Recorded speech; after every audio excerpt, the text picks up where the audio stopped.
as additions or deletions to the agenda. Do we have any additions or deletions before we go any further?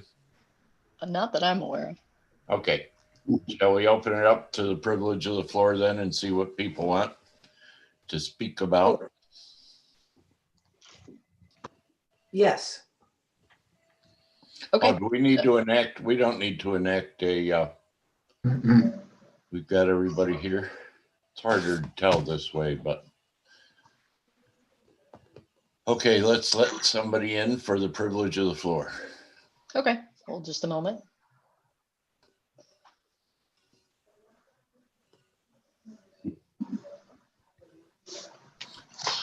Hello, Mike, you're muted.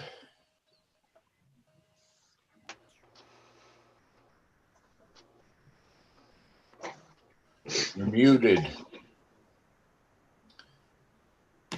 Dismute. There you go. Better. Sorry about that. Go ahead. Did you have something you wanted to bring up on the privilege of the floor that's not on the agenda tonight? Nope, not at all. I just wanted to again thank you folks for doing the solar and looking at the solar. I was out all weekend collecting signatures. People are really interested in it. They're really looking at it now. So again, thank you for taking that up and taking your time to consider all these different things. You know, I've been talking to people and they are looking at the different setbacks and the wildlife corridors and everything you're talking about. They're signing off on, which is it's kind of nice for me because it makes my job a little easier to get signatures on these petitions. So just wanted you to know that there is good public support for a lot of the things you're considering. So thank you very much. Thank you very much. We appreciate it. We don't get that kind of discussion very often or that kind of comment. Thank you. No problem. No, thank you. Thank you. CJ, is there, did you say there was, oh, Tim is in there? Yes, I believe he'd like to speak about the Britton Woods project. Okie doke. Where do we stand with it? There's a list of submittals required for final plat approval, and I think perhaps he's here to ask about that. Maybe. Have we received all the submittals? He emailed me at 5:30 to ask if he was on the agenda for this evening, and so I haven't had a chance to get back to him with what that list might be. Okay, So let's bring him in and see what he's in got. any event, hold on just a moment.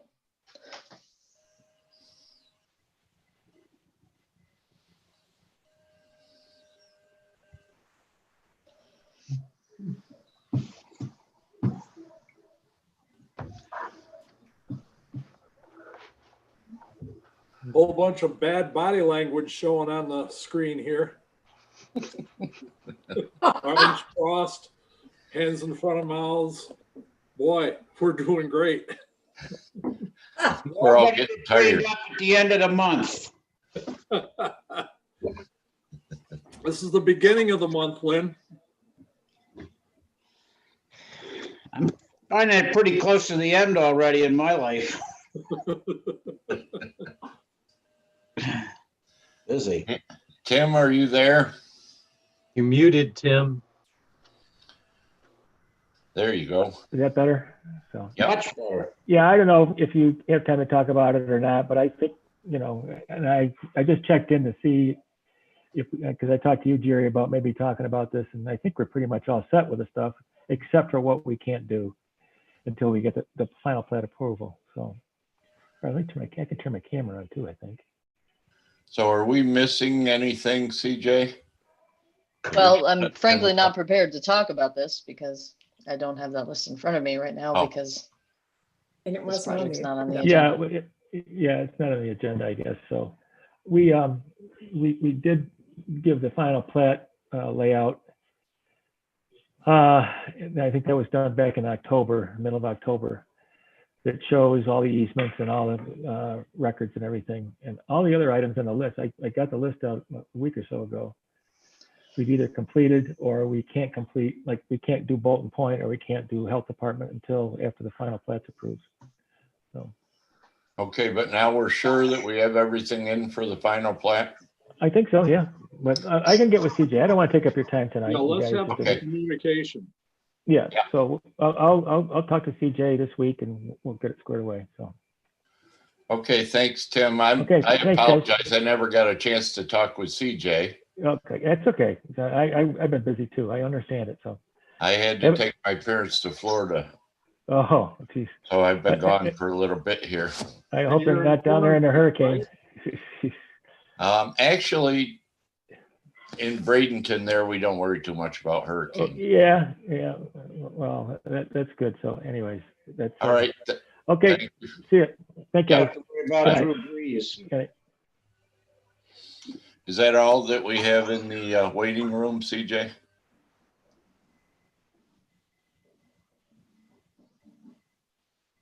Yep, that's it. Okay, so we ready to move into the audit? Sounds great. You're in charge. Okay, well, Oh, that's dangerous. for sure. Hot cluster. Well, does anyone recall where we left off? I think it was, we want to say 70 something, is that right? Or maybe it 72. was in the 80s. 72? All right. Oh, I thought we were further than that. Yeah, I thought we got past that. I think I've got marked 92. 92, okay, yep. Sounds right, I just don't have notes there. 90 Because- perhaps Good chair. setbacks? We can't go over things twice. Good job, Jerry. Well, I lost just about everything here. Yeah, I lost all my pages up till 92, so. Oh, no. Does it start at 92? No, I mean, I've still got them from 78 to 92. For some reason, they're not here. Well, we can certainly reprint them for you if you'd like. We can get those in And the mail. 91 is even blank. Just for proof. Okay. Okay. 139. Okay, all right, we can print them, and send those off to you. If anyone else needs a printed copy, of course, just. Yeah, let us know. I'm not able to stop by and pick them up either because I'm in quarantine. Quarantine. I'm in quarantine, so y'all ought to be wearing your masks here.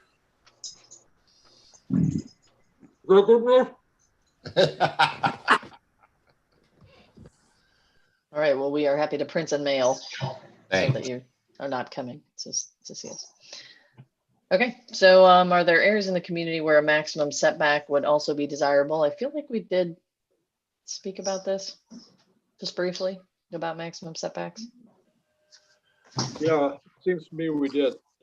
In relation, I think it was Ludloville, I want to say, was kind of That's right. some of the Mhm. basis of that. Okay. Okay, and I think that kind of falls in the hills of 91. Do special conditions exist to have a variety of a range of setback distances rather than just a single uniform distance? And that certainly plays into that. So a range, and we see it in some parts of the zoning already, such as in the industrial zone where there's a range of possibilities, at least with site plan review. Is that a big business for the ZBA? Am I correct? Setbacks? Yeah. Sure, that's been their kind of bread and butter, I would say, over the last year. There's been the majority of the instances have been matters related to Ladoga Park properties, which are, of course, quite old, and some of the lots are non-conforming. So, Is there a way to get a variable setback situation that would save very much of that? What I'm trying to say is if we try to do the right thing in a given community, is the community so screwed up like Ludloville and the lake with existing non-conforming situations that we wouldn't save any work? I guess that's the question. You gotta carry your non-conforming situations to include South Lansing too. Yeah. A lot of the little hamlets, like on the curve down by the rink. A lot of those Yeah. are non-conforming. I And think this goes back to what I've been mentioning several times, that I really would like to see us dream up a hamlet zone, because I think that would take care of a lot of the non-conforming. I don't, that's what I'm asking, would it? Things are so screwed up. But in a hamlet zone, you could set the hamlet zone to be screwed up lot You're lines. going to try to use numbers or an algorithm. Yeah, well, That's where you're stuck. Well, even out in the country, some of the older houses, when they were originally built, the roads were much smaller, and some of the houses are no more than 15 feet off the road now. That's Like the one true. I lived in for 48 years. You're right there, Larry. Yeah, but we had Okay. smart children and dogs because you learned that you didn't play in the street. Different parenting now. But now that's got to be protected by law. Yeah. The It's beating, different parenting. so that's something that we'll certainly have to Well, look at. yeah, I think we ought to look at it, but it's going to be tough.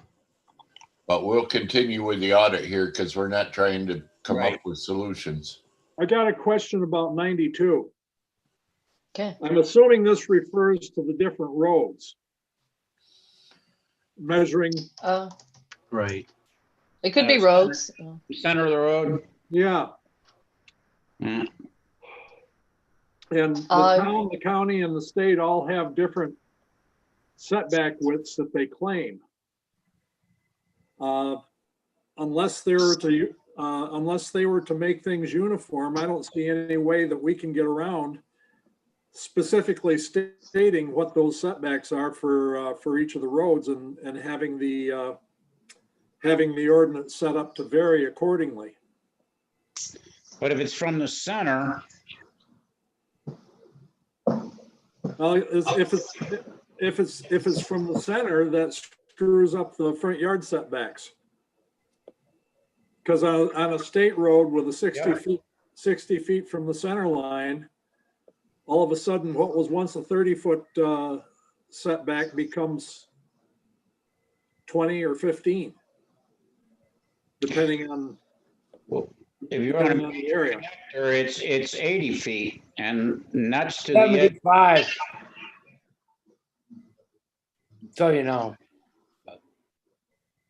75. it's 75. I just went through it in Skinny Atlas. I don't know why I had to go 80. Wow. on 34B. Let's go 77 and a half.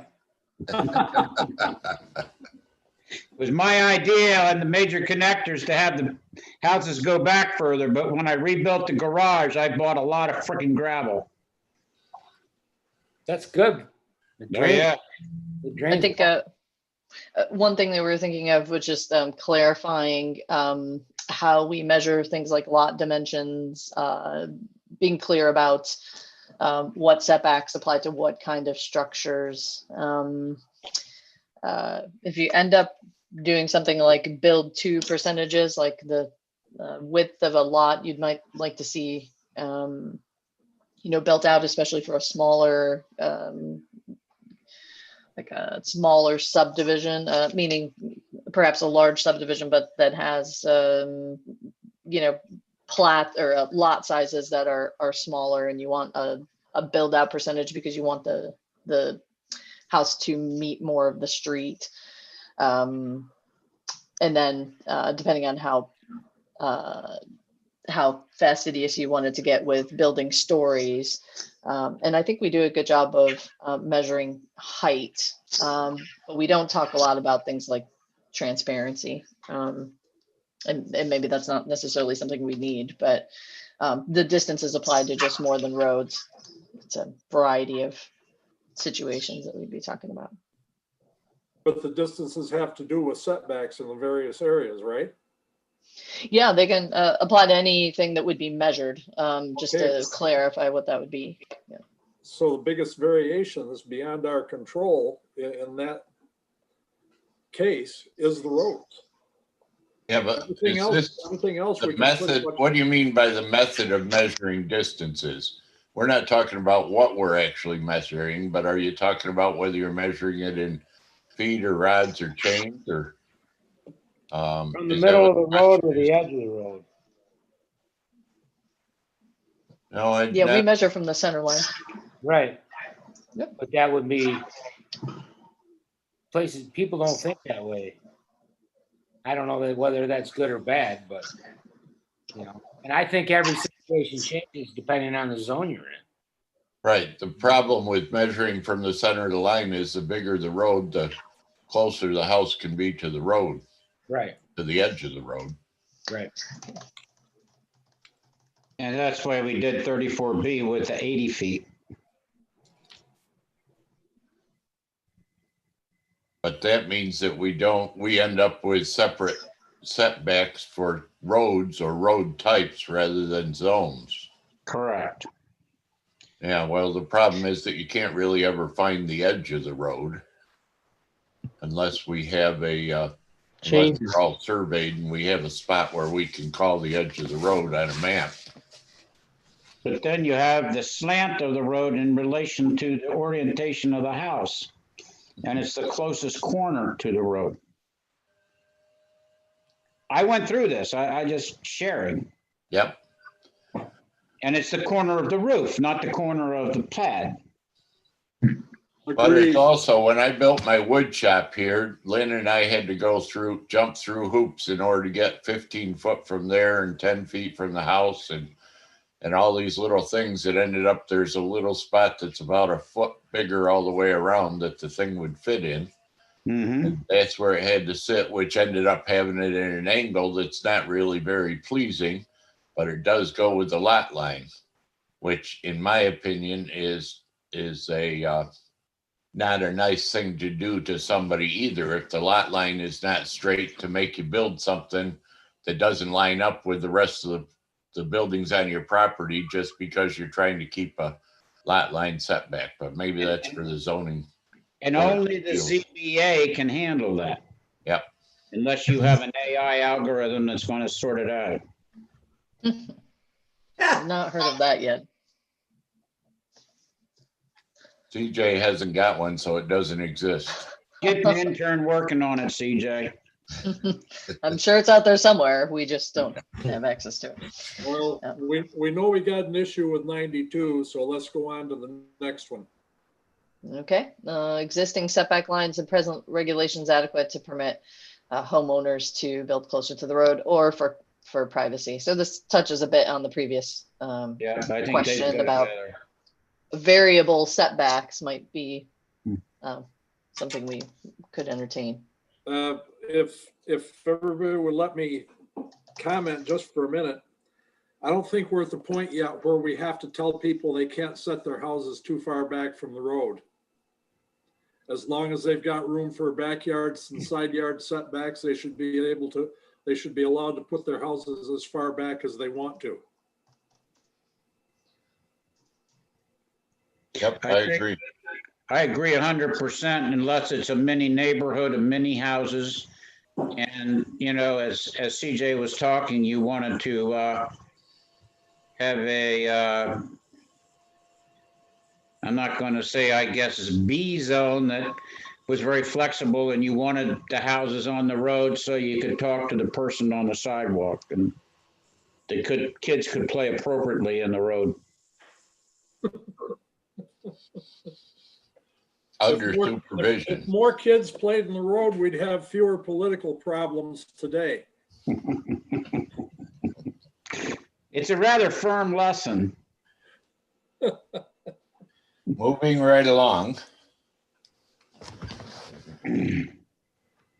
Conditions in the municipality which would make desirable. Boy, somebody got to stop writing like a lawyer.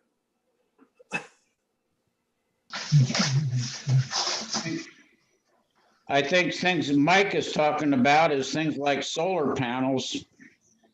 I don't know if that wiggles into special conditions or not. Okay, yeah, they could be talking also about environmental protection overlays, which is my guess what they're trying to say here. Because they're referring to flooding and Yeah. Yeah. Yeah, and that they wouldn't. Yeah, sorry, go ahead. Go ahead, Larry. Oh, yeah, that's I all I did was agree. because they appear to be referring to flooding and drainage ways. Well, and I think that we want to look at, like it says in the comments, parks, maybe those little houses Lynn was talking about earlier. Things like that that may not be environmental, but may be aesthetic. And isn't this where we begin to think about form-based tools? This would be Yeah. one way to instantiate them. Yeah, Yep. like the neighborhoods of little houses that Jerry's talking about. Yeah. Talking about. Well, that, what was it? Not Sunnyside, but Seaside that we looked at in 95, where they had all the houses with porches on the street. It was financed by Mobile with some extra money. Yeah,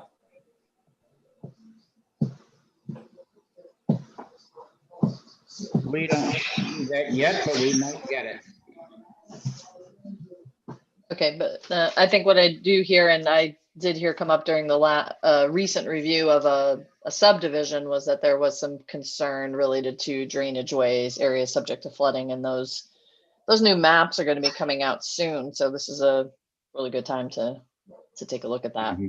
The flood maps are coming out next year, or 2022. 2022 or 2021? I believe 2022, the new FEMA flood insurance rate maps based on the project they're doing now.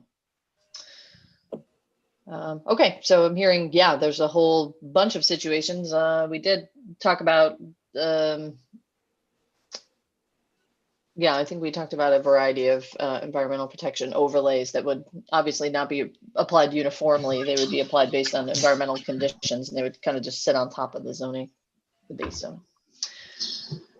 Okay, our special setback requirements desirable to public or quasi-public buildings. So if, say, the highway department was interested in building a new building, would you want to, apply different conditions to that particular building than you would perhaps others in the same zone? Civic those buildings or structures, so that could also include solar farms. Mm-hmm. And state highway residencies. Noise would be one of the things that we would consider, not just light or privacy or air quality, but certainly noise as well. And aesthetics. Yes. Unless it's somebody that doesn't have to follow the law, like state highway department residencies. Mentioned. Beautiful tank farms on Warren Road there. You've seen the new DOT fueling facilities, pretty Yeah. beautiful. Yeah, absolutely gorgeous. It must reduce the quality of the life for the prisoners in the jail being so ugly. Well, they can wad up a plane into it and it'll be a nice watch for a couple hours. It's in the safety zone. Say, I don't mean to digress, but sometime during the last week, I noticed an email where somebody said to take a look at the buffer between Hillcrest Road and the state highway building. What buffer? Yeah, I was down there and I couldn't see any friggin' buffer. I didn't see any Well, that's what I buffer. was referring to, but I forget who it was, but mentioned in an email. It was That Al. was me, Larry, and they planted some white pines, and there is a little bit of a berm between the house, the north side of the DOT site. Now, years ago, we had the case of the disappearing berm. Maybe we could run down with about 30 10-wheelers and make a berm in the middle of the night and put the trees on top. Well, that's what they did, but it's pretty weak. It's pretty thin. If you Yeah. take a look at it again next time you go by, I believe I it's the think- one along the north line of the DOT site. It doesn't I do think- much to screen out the buildings that are there now, especially the No. one towards the west. It's really large, very high. It stands out. I agree. The berm I recommended for that area was 15 to 20 feet wide at the top, 15 feet high with 8-foot spruce trees on top of it, a double row. That's where I was driving, but I think they just want you to see your favorite governor's new building. Well, it's all lit up at night, whether anybody's there or not, so. Yeah, but they're all 3,000 degree Kelvin lights, right? Well, that's good.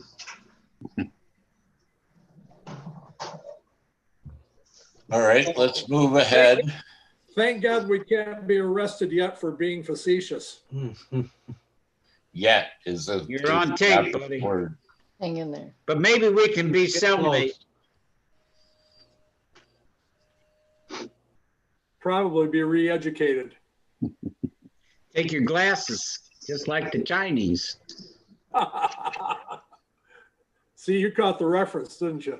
Mm-hmm. They're doing a good job over there now. They got another group to work on. Uyghurs.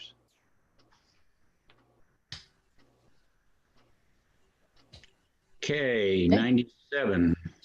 Okay, 90, yeah, we didn't talk about government orientations of buildings. Do we want to think about that regarding? Yes, we do. We definitely Okay. want to do that because that speaks to our orientation of commercial structures with reverse parking and reverse entries. Oh, good Yeah, one. yeah, this is Reverse classic road form-based code. Classic, just kind of some of the fundamental elements of the building's disposition. And by Okay. the way, anybody that complains it should be pointed out to them that Salt Point Brewery volunteered to follow that suggestion. So there's a good example of it in our town already. Yep. Absolutely. Okay, and then there was also just disposition regarding designing roofs for solar as well, but that should be also. Especially on commercial construction. Okay, Yeah, that's a great idea. Yeah. Pretty easy. Gets better every day. all right. Does the town currently have special provisions to control location, height, and character of walls and fences? We do pretty We good. did at one time, yeah. We have height. The poles have to be on the fence builder's side. Yep. I think we're in pretty good shape. There Is was there also anything there about, there was also a limitation in heights of hedges and fences at street corners. Yes, absolutely. And do we, Attorney? We should check on that to make sure that we've still got them. yeah, oh, yes, we recently had an inquiry about it, so, yep, we So definitely do. we also might want to think about requirements for maintenance on commercial. So for instance, if someone were to build something like a dollar store in our town and surround it with a unfinished fence, stockade fence, we might want them to actually maintain that fence. There's stuff in the building code already. I think we can check that. Property maintenance? Yeah, I mean, it's definitely come into those picturesque barns that you see around. Some overzealous code enforcement. There's been a lot of dance about that. They're not supposed to be picturesque. So I think it might be there, but we can check it. I think it's there too, that they have to be maintained in the same level they were when they were installed. Mm-hmm. Let me just check it. I don't know how we enforce it or what we use for an enforcement mechanism, but that would be I guess that would be up to Lynn is the only way we'd enforce it. Well, I'm going to go to a seminar on enforcement of zoning stuff. We had a big dance with that. Guy Crow might be remembering some of it, and Larry remembers it. There was a big mess in South Lansing at one point. I won't name names, but I think there's ways to do it where they either fix it or the town fixes it and it gets added on with a fine to their property taxes. But I don't know now. I thought it would be a fun seminar or webinar to look at. Send me a link to it. I'd love to go to that. I Yeah, me haven't too. seen that. Yeah, send a link to everybody. Yeah. Now I've got to find the damn thing. Don't Okay. be selfish. Seen that one. I mean, they had Okay, they had the big lift fire truck. They couldn't go on the property and, had the ladder up taking pictures of what was going on. It was before the day of drones. So it was a very bad situation. Deb had something to say and I think I drowned her out. Oh, I've forgotten it by now, Lynn. Yeah, great. I sure know how that goes, Deb. Oh, I know what it was. Is there anything on, as I recall, the regulations allow you to build a fence right on the property line, but there's no stipulation about space for maintenance. If it's a complex wood fence, you would like it to be kept up on both sides. And if you try to build it a foot off the property line, who goes on the other side and mows and maintains Yeah. the landscaping? The whole fencing issue is full of little briars. Mm. Oh, good one. Cyclone fence and razor wire will cover the whole thing. Oh, And Have at least 2 owners before it needs to get new galvanizing. all right, have we taken care of that one? Yeah. a bit. I'm wondering if planning board also wants to think about and during site plan review, just the being able to specify solid wall or types of materials or Definitely. solid fence and wall. Okay. We Yeah. have, haven't we, in the past? Just to make it plain to applicants that planning board will be able to Okay. apply that. during site Question, CJ, can we fit in the thing about building orientation the same way for site plan review? Well, we could set some criteria associated with it, if it's practicable to orient the building in such a way. Well, take another look at my suggestions that I made months ago about that very thing, because that's what the whole thing was boiling down to, so we could have some The teeth? muscle with site plan review. Yeah. And yep, I've definitely have it. Okay. Commercial excellent. properties? Or residential? It could just be subject, anything subject to site plan review. Well, if you can divide a spot, the code enforcement can issue a permit. How do you enforce that rule? That would have to be discussed when we're actually trying to make the changes instead of during the audit. Well, it'd be simple. You specify for commercial property. Well, you're talking commercial property then. Yeah, then the code-based zoning. That's tools fine. would That's go what I away. wanted to know, and I got the answer on. Form-based, I mean. I didn't want to get into residential situations where, No. Yeah. That's where the Very fun seldom do starts. we do. I mean, you're walking a fine line here, I think. Yep. But we don't do site plan for residential very often. Right, but you didn't delineate that in that little spurt. Yeah. Yeah, that's what I mean to say. Any of these would be site plan review conditions. Sorry, I should have prefaced that by. I sent the webinar to CJ. It's tomorrow. So I didn't. So I'll have to do that too. Oops. Okay, I'll As try you to make know. sure I turn that around to you Thank you, ASAP. Lynn. It's appreciated and pretty impressive that you could find it that fast. Okay, we'll get that out to you right after this. Okay, so non-conformities here. Okay, adequate control over continuance or expansion of non-conforming uses to ensure their eventual elimination. Do we want to address amortization of specific uses? Or are there some specific uses that currently exist in the town that are not appropriate to have in the town?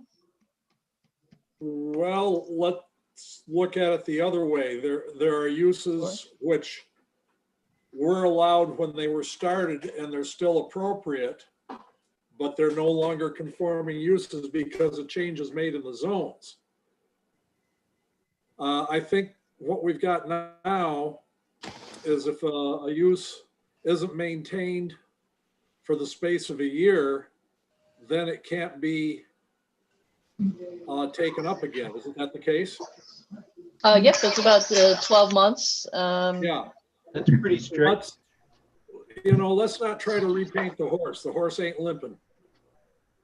No, just asking, and maybe this actually comes up again in 101. So let's not worry about that. But yeah, I think our discontinuance and non-conforming situation regulations are okay. They seem to work pretty well. Okay, they do provide control over extension or expansion, and they specifically address yard setbacks. They very specifically address those. Didn't we specifically, isn't there some wording in there that specifically allows reasonable expansion of a non-conforming use? No expansion. I think it does not allow expansion, but it does allow rebuilding in the existing footprint. Yeah, there is permission to alter or enlarge. So I thought so. Yeah. yes. So with zoning board of appeals may, upon request for variance, permit expansion, extension, enlargement, replacement, movement, or addition to a non-conforming use or building. So I read that as even if it's not, and there's another note in here about yards. So as long as it's not occupying a greater area of land, non-conforming use may not be expanded or extended. You have to get a variance from that. Yeah. So do we want to think about changing that? No.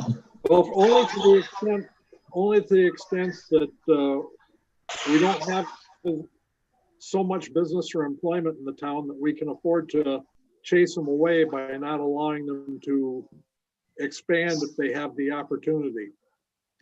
We have maximum lot coverage in place, and that limits that expansion anyway. In most zones, yeah.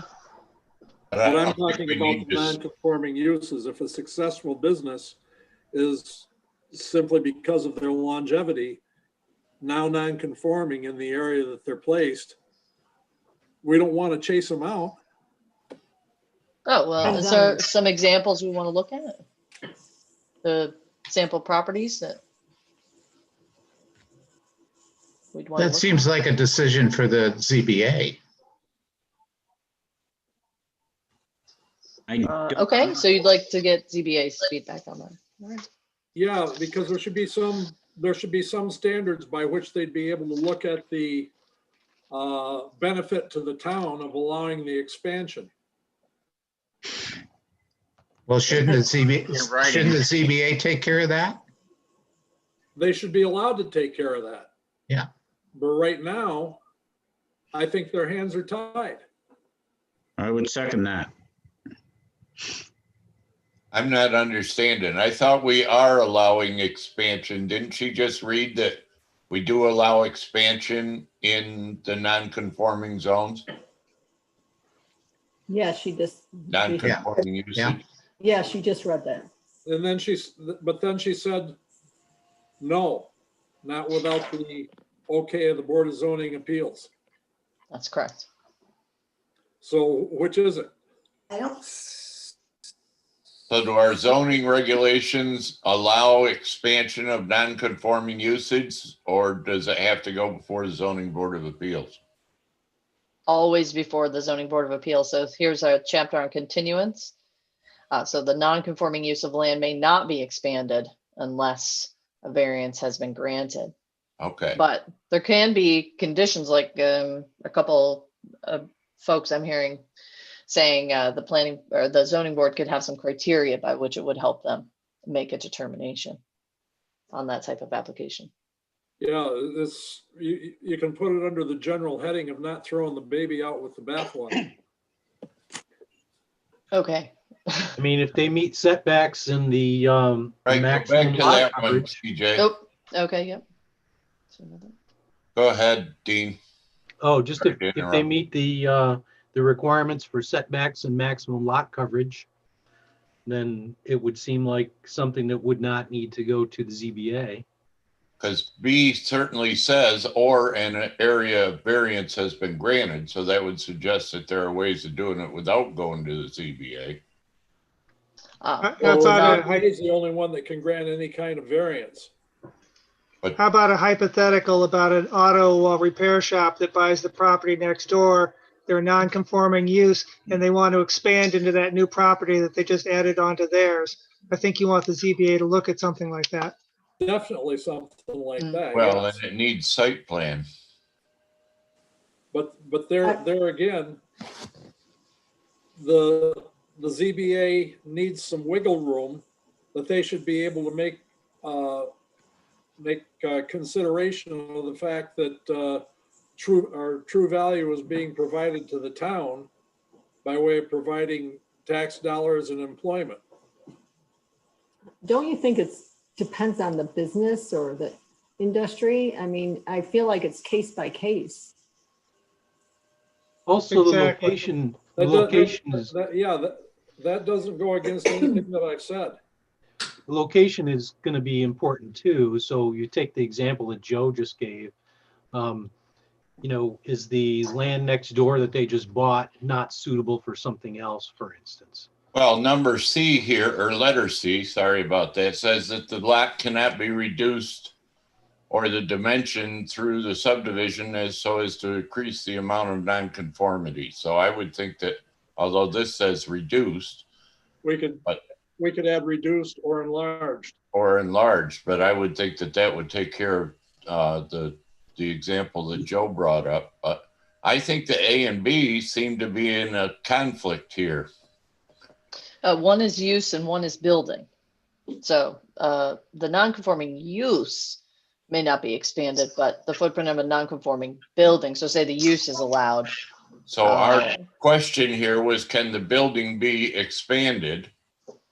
And we're saying then that the building can be expanded without going into Board of Zoning Appeals, as long as it meets all the setback requirements, et cetera, and would have to go through site plan, I think. Okay, DJ, I think you said though, that if the use is going to be allowed to be expanded into that larger building, then that's a no-no. That's what A is telling me. Well, A is telling you use of land may not be expanded or extended. Yeah, exactly. It could be both circumstances, right? It could be a non-conforming use in a non-conforming building looking to expand.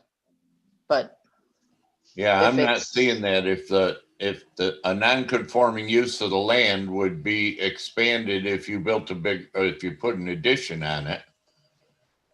And then by B, it would say that as long as you're meeting all the width and lot area and yard requirements, that would be good.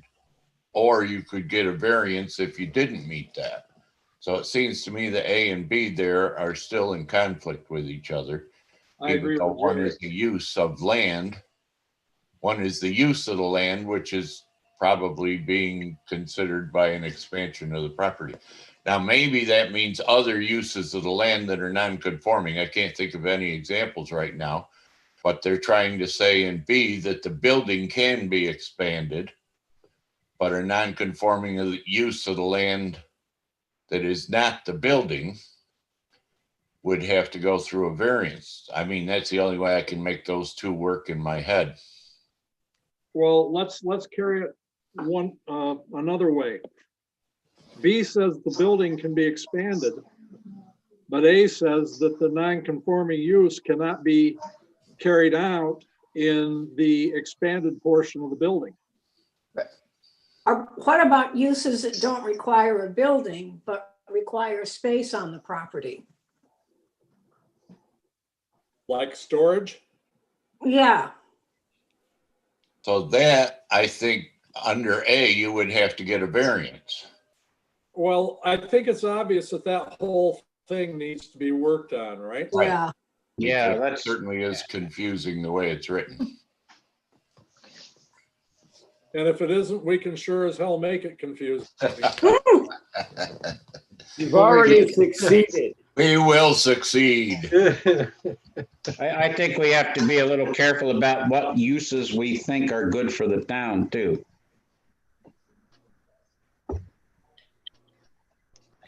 Well, Okay. like I was don't know that thinking- that's that's a tight one there. Well, It's subjective. using, Yes. using, Yeah. use the Very example of the machine shop in South Lansing. We're barely picking the colors of the shutters here, people. Yeah, let's get along. Oh, okay. All right. We'll not go too far into amortization here. All right. There are some there's some significant examples. Like one of them is a motocross venue in a town. I can't remember what town it was, but they just decided they had enough of motocross and they amortized out the use, but it had to be a reasonable amount of time. They couldn't just say, oh, well, motocross is done like tomorrow. It had to be a certain amount of time so they could recoup their investment. So, like 10 years or something. So I didn't want to insinuate that things would just be cut off tomorrow. Just to think about things that are in town, that are uses in the town that you maybe would prefer not to see more of. We got motocross up here. It's great. I mean, like a facility. Yes, the Badlands. Okay. We used to have all right. dirt So, track in the field behind my house. Mhm. Yeah. well, a commercial enterprise. Remember Buck Road Motocross and the bag races? Yeah, I remember that one. Are we on 99? Yes, we are. Okay, We so the are. regulations provide for control. Okay, so we talked about that, and we want to look at continuance and see if that needs to be beefed up a little. Okay. All right. Do regulations contain the customary phrase for forbidding the reestablishment of a non-conforming use? And they certainly do. Which is down here somewhere. The abandonment or discontinuance. So 12 or months or more months. Okay, is it desirable to amend the existing regulations to add a section for the elimination of non-conforming uses? This was amortization. We don't necessarily have to talk about, but somebody did say a very fertile area to consider. So everyone Deb wants to talk about it. mull over that. Oh, I did this so long ago. I have forgotten totally. No, but I think it does need to be discussed. Yeah. Oh yeah, we don't want vendettas. I see vendetta in here. Okay, no, I'm talking about like I mentioned about the commercial motocross facility, like it just for whatever reason was. Or Rod and Gun Club. Nice. Okay. Or the soccer fields. Mhm. Less political. Less political than. Well, just as soon as that land becomes more valuable for something else, you believe you me, it will not be a soccer field any longer. Yeah. It'll be a motocross track. Maybe with bag races. They're the best. It'll be a solar farm. Can you mute him? Okay, moving on here. 102, do the regulations provide for the substitution of a less intensive use? This, I think, would be pretty challenging to enact, but we could explore it. Too complicated. Hold on. In our spare time. Do the regulations address the development of a non-conforming lot? Okay, this is one area I do think we need to address that. And number 104 below, we've had this come up a couple times this year of can people merge contiguous non-conforming lots to be able to get in some cases. Yeah, why not? Sure. Yeah, I don't know why that would be questionable. Unless, I don't know. Is that a thing, CJ? Well, in some cases, if you do a merger on them, then that action of consolidating two lots, say you're consolidating two non-conforming lots and you want to tear down and build new, do you then, my understanding is that you would have to build to the current zoning because you've just taken the action of merging non-conforming lots, which means say you've got two 10,000 square foot lots and they each have a structure on them. If you combine them and the zoning says that you need 20,000 square foot for a dwelling unit, do you keep those vested rights? We don't have anything in here, anything in the zoning that addresses that specifically. I mean, it's not a common situation, but we certainly should address it if it's, I mean, to me, it's a logical thing that you've just done away with two non-conforming lots and made one conforming lot. Well, And so especially, 2 years ago, we went through that problem down Milliken Station. We need to, so Yeah. we need to codify it. We need to put it in writing. yeah, especially if you're doing something like eliminating two homes on two non-conforming lots, making it into one lot and putting one home on it. That doesn't mean the one lot's conforming either, by the way. Right. Well, it would have to, if you're gonna take two non-conforming lots and put them together in one of the Right, but what if it's requirements of that is, what if it's less than 20,000 square feet? that's the problem. One of the requirements of being able to merge the two lots is to come up with a conforming lot. Otherwise, you don't do it. But you're in a situation there where that's not always the case. I mean, that's what happened down at Milliken Station. Yeah, we've got lots. They could not split that up into 20,000 square foot areas to save their life. That's right. And they tried hard. And it was, Tim Buell was involved with that and everything.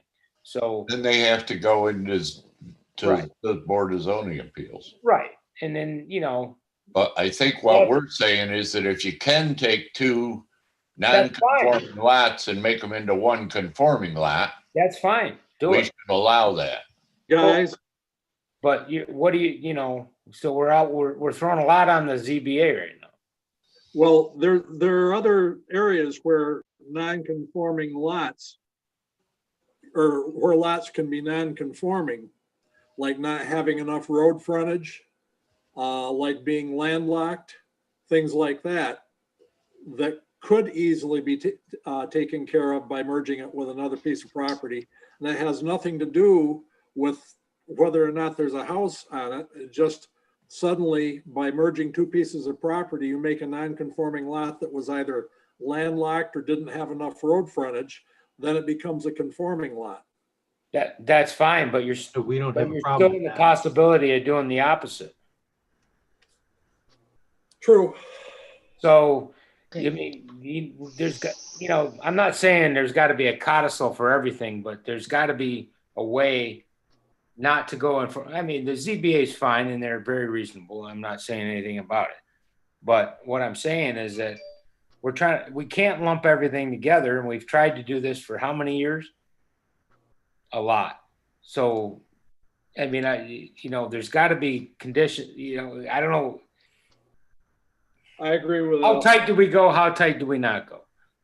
So years ago, the idea was to make the whole ordinance as minimal as possible. That's why, as I said, we started out with like 24 different precincts and then wound up with what, 7 or 8.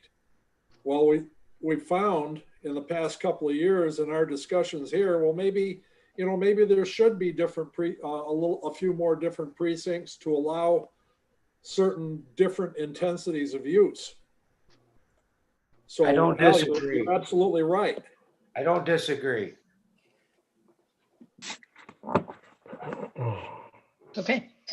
Yeah, just wanted to bring that up as an example, and just thinking about it. It largely, I think, revolves around the vesting of rights and how many dwelling units you could continue to have on a parcel. We just want to make sure we're treating folks fairly. DJ, real quick, do we have a square footage for certain zones as far as similar to what Cuba Heights has? You mean a minimum square footage? No, the town of Lansing doesn't impose a minimum square footage on either principal structures or any structure on the lot, actually. Or so it's on R1 doesn't have a 17,000 square foot minimum coverage of a house or something of that nature, or maximum. Oh, yes, there are minimum open space. So minimum open space is basically the flip side of lot coverage, right? So Right, lot the coverage is other end sort of it. Right. Yeah, I'm sorry. I thought you meant some municipalities go so far as to have a minimum building size or minimum building footprint, meaning you couldn't build smaller than a specific size. They're a bit restrictive. But they're actually maximum too then. Well, we have maximums based So on the lot maximum size. based in Lot coverage. what zones? R1 or R2 or both? I don't, yeah, every zone, I think, except for RA and B1 have minimum open space requirements. Or Right. maximum? RA has a minimum open space requirement, doesn't it? Mm-hmm.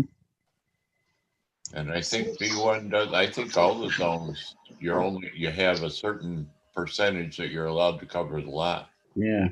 So Bill Gates with his 42,000 square foot LEED certified house would have to have a bigger lot.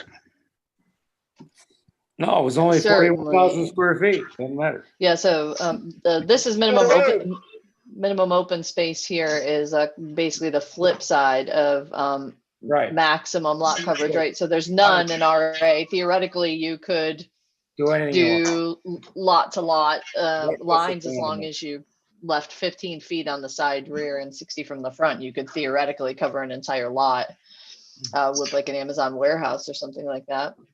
While you're looking at that, I think we ought to take a look at R1 and R3 where you have 75% minimum open space, because some of those lots, R1 and R3 coming into areas that now have water, those lots are going to be allowed to be smaller. Mm-hmm. So you certainly couldn't fit a 2,000 square foot lot and maintain, or a house and maintain 75%. 75%. Yeah. So I think we need to update that too. By the way, we're a lot more liberal with this as far as Cuba Heights say. I think they're about 17%, or 85% open space, if you will. But yeah, They want big lots. They got a lot of non-conforming houses then. yes, they do. I was gonna And they're say, proud their of lots are small. Their lots are small. Yes, they are. But I think I think the maximum, well, in this rendition, the maximum coverage is coverage of a house, say, or of a dwelling is 17 to 18% of the lot. So translate that back to, Big yards.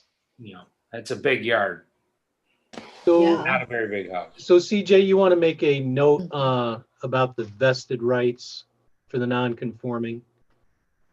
Oh yes, that's very much in my forefront of my mind regarding the mergers of lots. Yeah, that's kind of why I'm asking. For sure. Okay.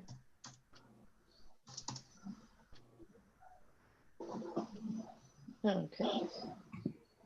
All right, so shifting gears to accessory units, or accessory buildings, I should say. Are functions and relationships of accessory buildings to the use of the main structure clearly defined? We did just define accessory buildings for the first time. Do we have to redefine it if we do anything with the short-term rentals? No, because those accessory buildings, unless they're accessory apartments, aren't really.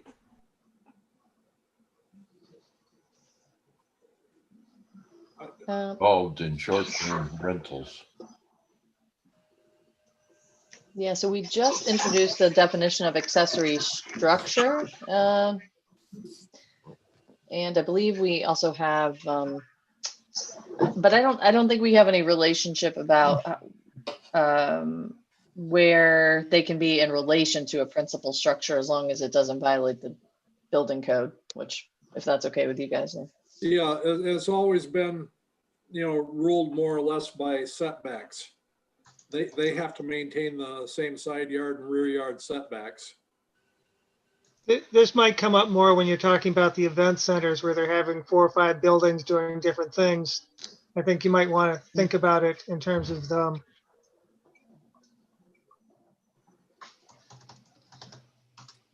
Yeah. They're under full site plan review, though, Joe.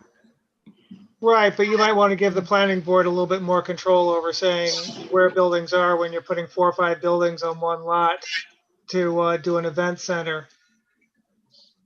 Yeah, when we tried to suggest control for that, we were told that, oh, we can't do it there because we can't drive around it with a tractor. But they're still farming. Bullshit. On the east side. Hey, you But haven't the even answer done- to Come the on. answer to the question is that we probably need to look at those definitions and try to and discuss them. Okay. If you want to tie something on of past history, we couldn't tell people how to leave a parking lot on Emmons Road, but we're trying to tell people from a bank on how to leave it on Tripp and Franklin. So go figure that one. Yeah, I think we're starting to see more emphasis on different uses for accessory structures as COVID has kind of changed society to a certain degree, and people are doing more work from home. Doesn't necessarily mean they're doing it in the principal structure. So, sheds getting converted to office spaces, or There's those she shed. Come on. types of things are I sent that to CJ definitely happening. a couple of weeks ago. I think it got out and about. Yeah. Listen, there comes a point where we try to control what people can do with property too much, and tell them what they can do in a 12 by 12 shed falls under that priority or falls under that category as far as I'm concerned. I agree with you, Larry. Yeah. Okay. Yeah, all we're Perhaps- saying here is that we want to make sure we look at it and see what our code has to say about it. Right. Not that we necessarily want to make it more restrictive, but that we think that what's there may not be exactly what we want. Well, we know that above a certain size, they have to have a building permit. And if they have to have a building permit, they have to meet certain minimum standards. Setbacks. That's it's Jerry's wood shop, and then anything goes. I always wondered if the 100 square foot rule applied to the 100 square foot that I added to the 100 square foot I built last year. That's only after 3 years. You got to wait 2 more years to apply. What did you have to say, Al? Well, can I put a shed on it? Yeah. A shed roof, open shed roof. Each side. Real quick, these tractor trailer storage units that are on wheels, are they considered an accessory? They can be moved. So they're not considered an accessory building then? No, neither are pods, but we have a limitation, I think, built in to how long they can be on site. Did we had a long discussion on that? Was it at the comprehensive plan, or? I can't remember where we did, but it seemed like we talked about that quite a bit, especially if you take the wheels off those things and set them up. Then you got shipping containers, a whole new play, and multiple shipping containers. Again, there's trucks that'll reach in and pick those things up without any trouble. Well, we need to look at it, but I think that those are perfectly legitimate uses for those. Mm-hmm. What about tiny houses? They're already here. Tiny houses are already here, but they're a whole nother ball of wax. Well, wouldn't you call that an accessory building on your property? Not if it's Or on wheels. because, Yeah, well, that's that's the what I only was gonna structure, say. no. Not if it's the only building on the property, Well, right. which in then some it's- cases they are. But opposite Portland Point Road, there's a tiny house. You can rent that tiny house for a weekend at $79 a night. And it's right there, big and bold. Yeah, but look at the rat infested neighborhood you'd have to live in while you're renting it. So CJ's got a list, a definition up here, storage container unit that says it is an accessory structure. And I think that No, not, or shall be considered, okay. so I think that would we wanna that change says that? structures including but not limited to the trailers with or without wheels, truck boxes and container boxes are considered. Now, I would think that something should be added to that that has to do with the amount of time that it spends on the property.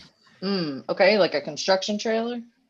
Well, if somebody brings in a pod, for instance, and it's there for 5 or 6 months while they're unloading their house. Or while they're remodeling their house and storing their furniture in it.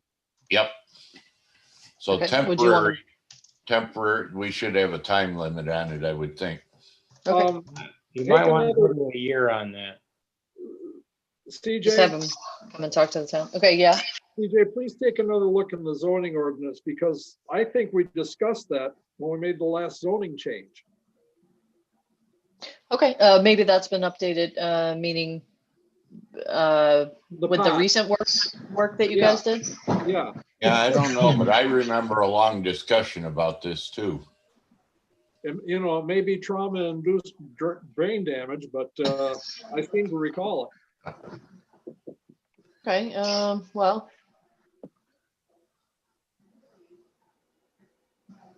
You see about Joan, Oh, okay. yep, back up. Oh, A little more. okay. Next one up. Yeah, that's the one that she had. Oh, okay. Yeah, we would probably consider a pod in as Storage a, unit, yeah. yep, a storage container unit. But Okay. we wouldn't consider it necessarily an accessory structure if it was only going to be there for 6 months. In other words, we have to have a way to allow them to be there for a year or whatever it takes for remodeling, for instance. I agree with Jerry. I think we discussed it. Okay, Yep. temporary, okay, so something on temporary storage units or construction trailers or something like that. Yeah. Okay, it might be in here under temporary, so. Yeah, Cortland's Okay. been trying to get me to move my construction trailers that have been sitting there for 10 years for some reason. They're too fussy. I thought it was 1977. Yeah. Yes, okay, I guess that's fun. Yeah. Okay, let's see, we talked about one area. Okay, where are we here? Let's see. Are the uses permitted in accessory buildings have a detrimental effect on adjacent properties in certain zones? Not that I'm hearing about, but No. I'd say no. Of course, I said no before, see? okay. Do Well, people might not like them next door, but I mean, Well, it's people only don't like a temporary. lot of stuff either. you Well, know. if it's only temporary, then I think people will have to deal with it. Well, I've got an accessory building out here where my outdoor kitchen is, and you might not like that, but it's still legal. Well, I wouldn't like it if you didn't invite me over for a meal, but okay. Do side yard, rear yard, or height limitations governing accessory buildings adequately control their size and location? Yes. Yes. I think so, more or less. Okay, are regulations governing the use of accessory buildings for residential purposes adequate? Well, my opinion is what I wrote there on the first line. Yeah, Yeah, so we should visit it and check and make sure that Larry's comment's not correct. Or if it is correct, that we change it so that it's not correct. Well, just remember, I consider a wide range of things to be too restrictive. No, that's, Well, that's it's fine. worth visiting though. We don't want to, Yes, we I don't want to appreciate that. inhibit growth. Got it. Okay. Make sure you remember that. Okay, secondary accessory uses tending to become primary land uses. So somebody starts a business out of their garage, like a home occupation, and are they kind of taking over or Well, really seeing that? again, and what I wrote then, which is over a year ago, I'm still holding with that now. I haven't seen that happen. Yeah, I've seen chicken coops turned into she sheds, but I haven't seen them turn into internet distribution warehouses. Yeah, at some point on a person's own property, they end up, if they grow out of the building that they're in, they tend to go to another property. In other words, once you get big Okay. enough, you leave your home. They'll move. Okay, all right, that's good to hear. Okay. The zoning allow for accessory apartments within single-family residential zoning districts, and I would say yes, absolutely, without too many caveats. Although it's harder to do a what is this? Mother-in-law. Echo. Echo What is housing. up with that? Why is the Echo echo housing. so hard? Echo should be easy.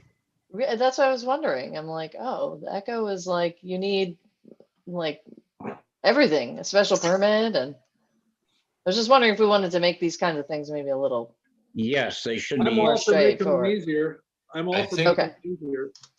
For instance, echo housing was designed to be something completely prefab that could come in and be set on a leveled bed of crushed stone without footers or anything like that. When grandma needs a place to play, you got to get her a place to play. Yep. Okay.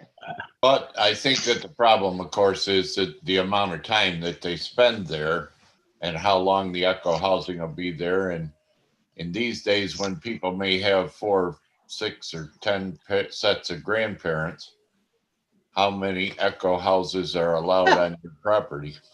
It's in the name. It used to Echo. be, Well, I It look at the used to be- setback. the limitation was 6 months after the death of the person that got the permit for the echo housing. Right, that's what I remember. But Yeah, but you may- that I don't What know if that we it's ever just looked at how many you're allowed to put on. if But you wouldn't got it just- too many, you have to have a space for the psychologist for the poor family taking care of so many grandpeople. I didn't see any conditions about that in there, but why wouldn't they just be treated like any other single dwelling unit? Like, if you have this square footage, you could just have it. Some of the lots where echo houses were put were smaller than would have been allowable for the lot coverage. But because they were echo houses, they were given a, Special Free spot. dispensation. But there's also water and sewer requirements, which is probably taken care of under, health department. well, probably Lynn takes care of it under building permit requirements also. But like I have a spot here on my place that's got water and sewer to it because way back when my brother lived in a little trailer that was stuck there for a year or so. So I think that's the kind of thing that we don't want to see happening here. But I think we do want to make sure that a little house that goes in is certainly going to be allowed. And I think it is now, right? Yeah, I think that we allow that kind of thing now. I don't know if we have a limitation on how many of them or what lot coverage you can use. Well, it's got to go to town board. I brought in. That's a good point. If it has to go to the town board, I think that's a good idea. You want them to go to the town board. Yeah. I Oh, wouldn't make an echo.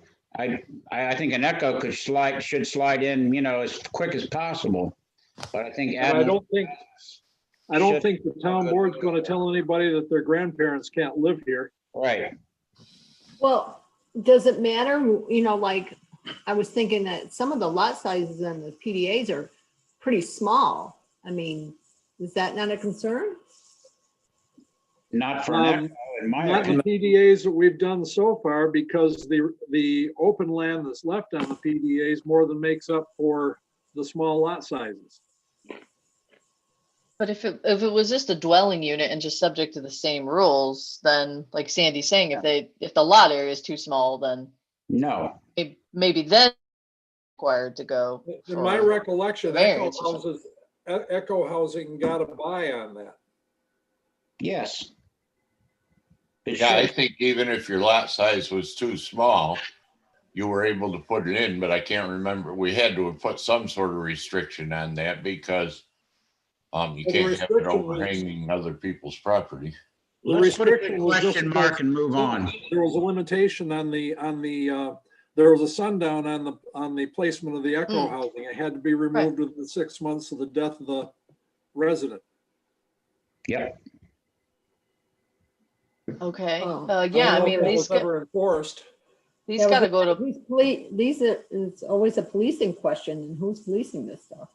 well, I mean, yeah, Lynn has been talking to me about that. It That was can be just a too little- much for, Little awkward, or I guess Yeah. kind of uncomfortable, like, but hey, anyway, they're, I read the bit that your mother-in-law died, so get that thing out of here. Ooh.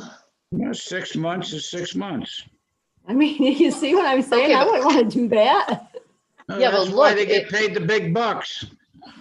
Oh my, okay, so look, it's by right in rural agricultural, in 70% of the town, you could just put in an echo house if you've got enough land, but in the rest of the town, you have to go to the town board and planning board. Right? Yeah. Maybe that should change. Okay, no, Um, I'm just Can I, trying to understand. That's insane. you gotta go back to the original reason for the RA.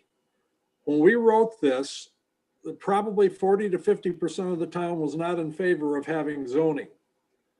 So the RA has fewer restrictions for that very reason. Some of the very same people that are complaining about it not having enough restriction today were first in line to say, you can't tell me what I can do with my land. Vociferous. And I'm glad we're on YouTube because people need to hear that. The question I have is, what's the town board's input on this, and why put it before the town board as opposed to just have a site plan review? Well, the thought was because echo housing was very, very new at the time. And the thought was, well, you know, this is something that the county is pushing, so let's give it to the town board for a special, for review. Didn't think that it would last, or that there would be all that many of them. Well, we also figured there'd be changes coming down the line about it because it was so new at the time. Yeah, they ended the program, so, Oh, that's what Yeah. happened. There's no more echo housing, so we have no more problem. Well, no, There there we is a go. problem. There is a problem because we've got it in our ordinance and it's allowed. Yeah, so we get rid of it. See, the echo housing was a program because it was subsidized. Understood, Since Larry. since we still allow it, We don't have to allow it anymore. well, okay. I think We that could we just- should allow it. I mean. We could just maybe call it a not. plain old dwelling unit. yeah, Right. because I think that the idea has value. We talk about, you know, we make big noises about affordable housing and making sure the seniors are taken care of. But when that program was no longer funded, then everybody forgets about it except the good old town of Lansing that still has it in our code. And I really think it is a use with a certain amount of need. I think if it be possible to bring something in under the guise of taking, or not under the guise, but with the understanding that in fact it was to take care of a family, direct family, grandmother, whatever relative for caregiving and be gone in 6 months. We could do that by putting it in the definition then. Yeah. And And building, just building it back into the code as an allowable item, but we'd be very, you know, we'd be solid about what the restrictions were. Right, so it would have to come in on a, you know, on a trailer or something and be dropped and leave when the time comes. Yep. Okay, so you guys want to see the echoes sort of stay? Yeah, I'd like to. Maybe it shouldn't be called echo if that's gone. You know, in other words, Yeah. if there is no more echo, but some sort of adjacent housing that could be brought in that was temporary housing for care of invalided or elderly. Temporary housing for, Well, if we define it, I don't see that we have to change the name from echo as long as we make it very clear in our definition. I don't see anybody running around at us now saying that we can't use it because it's a copyrighted name. And almost everybody you talk to in planning still remembers what an Echo House is. So to me, it would be less than useful to just change the name because we want to change the name. No, I'm just saying that if that's a misnomer, if that was a government program Well, and that program no longer is, then maybe you change the name and put in parentheses, Echo Housing. Okay, Or- okay. or something. That's all I'm suggesting. I don't care really if the name gets changed or not. I just don't want there to be any like someone here said, well, like Doug said, Echo Housing got disfunded, so now we don't have to worry about it, take it out of the code. Well, if we name it something else and say that it's the same thing as Echo Housing, then we won't have that happening. Actually, I think that's something you're going to see a lot of, or Actually, you I may think- see a lot of coming up in the future. Jerry, I think it's still available through Ithaca Neighborhood Housing. They still have that program. I thought they had two of them. I believe they still have the program in place. The beauty of that housing with Ithaca Neighborhood Housing is it's an outside agency that puts it on parcel A that belongs to Mr. and Mrs. Right. X who have a need for it. Right. Do we want to limit it to Echo Housing? Buy their own Echo quote unit, it's going to be hell on wheels to get it out of there. Right, but do we want to limit it to Echo? No. Because I agree that I think that someone should be able to build their tiny house and move somebody into it, and then it goes away when they do it. Or maybe if we do the code properly, the Amish will get down to it and start building houses that they can bring in and pick up and send. It seems to me, I was looking into this once, and there were several companies that would bring in a house that's all set up with fall alarms and all kinds of stuff for a monthly rental. And then when you're done with it, they come back in and get it. That didn't have anything to do with the city of Ithaca. But do we want the person that brought that in to use it as a VRBO? How do we go to the neighborhood and keep it the way it's supposed to be? Very good. That's a good point. Well, by maybe saying that they can't be brought in for short-term rental use. Well, I mean that, the ones that I was looking at were set up for seniors, and you had a contract that ended shortly after the senior was no longer here. So I don't know how you police that kind of thing. Well, are we talking about policing short-term rentals? Because if we are, you would just set up something similar to that for Echo Housing. I think that we're waiting for the county to come up with, I agree with you. We're waiting for the county who's doing a study on that to see what they come up with, because it's a lot easier to pick theirs apart and come up with one than it is to start off new. Can we send And them? we may be able to use county law enforcement if they come up with one that we like. I may be wrong, Can but we I think send they have them a this? Can we send them this suggestion? And would you add the concept of Echo Housing into the short-term rental as part of your thinking? Right, for a parallel, registry enforcement. Yeah, what do you think about that, CJ? Well, I think the one thing I just keep coming back to is, say you got an Echo House, why wouldn't you just call it a single family dwelling? Because it's sitting at the end of my driveway, and I already have a single family dwelling on the property. And my property's only 1 acre, and it'll only take one house. But this one you could bring in temporarily to be able to take care of an invalided or senior citizen. Okay, I'm following you. So perhaps we'd want to put restrictions on Echo houses that were going to be accessories on lots that weren't of sufficient size. So Right. what if you had like, what if you have a bunch of acres? Although if you have a bunch of acres, you're probably in RA, which means you can just place an Echo house No, there I anyway. have a bunch of acres. I could put it on my property. I could put a couple. Oh, yeah, you're in the Okay. R1, R2 split weird thing. Yeah, R3, R1. Yes, yeah. So, okay, so that's what I'm saying is like, what if you had, what's the difference is what I'm saying between like a tiny home that's not on wheels that you're calling a single family dwelling and an Echo house? Very little. They're about the same size even. Yeah, that's what I mean. So like you But could the just say, echo oh, this goes is away. my, It's not full of screaming kids for the neighbors.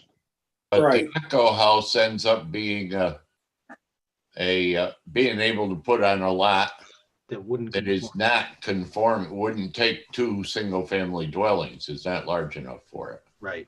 okay, was I think the I whole see where you're going with this. You'd Yeah. want to review the ones that maybe were on being asked to be on a smaller lot, but not necessarily the ones that would be on a larger lot, regardless of the zone. CJ? Or, yeah, What is R1 up on Bean Hill, as Jake referred to as Snob Knob? How are they going to feel when those extra VRBOs come in the R1? Because that's what you're saying. I'm going to have an extra house. I have a conforming lot. Maybe I'll put two of them on my big lot. And now I have traffic and yada, yada. It's not for its sort of intended use, as I see it. Yeah, that's why I said what I did about writing them out in certain zones for short-term VRBO type rentals. Lynn, Okay. I take you back. Remember, what was the name of it? Cedar Lane that ran between Algerine Road and Milliken Station Road? Right. They were Cedar- breaking that up and they were gonna put in a whole colony of those little cottages. That never went anywhere, and I really don't remember Cedar Cove Road even entertaining that. You got a better memory than I do. I mean, I seen it was mentioned for a short time, and I think they got the idea that it really wasn't going to be a popular use of the land as far as the rest of the town was concerned. well, not even for the people that live there. You've got some pretty Tony people down there. Especially for the people that live there. Yeah, I mean, that But was, they considered it as a point of defraying part of their costs for maintaining the access.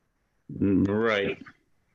But yeah, it got real different down there. There's some pretty heavy duty shacks built down there. Yeah, I know there are. Okay, sorry, CJ, Okay. where are we now? no, that's fine. I was just trying to illustrate, like somebody could just call it a single family dwelling. If they have enough acreage, then Mhm. easy peasy, Again, but Do a Schickleville, you know? Well, again, going back to the Echo housing, everybody knows what Echo housing is intended to be. If we allow it in our code for that purpose, but we just say, hey, it doesn't necessarily mean the government's going to do it for you, but you got the option of doing this. okay, but we just want greater scrutiny on lots that would ultimately be substandard if it was truly a second dwelling unit, I think is what I'm hearing. And that's where deed If is. it wasn't an Echo house. Yep. Okay, all right, so home occupations, I think our language on home occupations is pretty strong, but if there's something we'd like to do to clarify that. I don't think we want to get too limiting on it. I think we should be as open as possible, particularly since we're seeing now even people that have regular jobs are working from home. And they're putting Okay, in but maybe we'll offices. take a review of it here, see if we're keeping up with the times. Okay, parking. Ooh, my favorite. Okay, so we don't have, well, what do you think of, do you want to keep minimum parking requirements? Like just as a rule? Or do you like the flexibility of just assigning parking during site plan? we have a minimum parking requirement now, right? Yeah, it's. Yeah, the only thing that I think we should do to it is not allow architects to make the parking spaces all for smart cars. I think they ought to be made to be able to fit a pickup truck into. And by Everybody 20. drives pickups. Yeah, Well, 200 square foot parking spots are nice.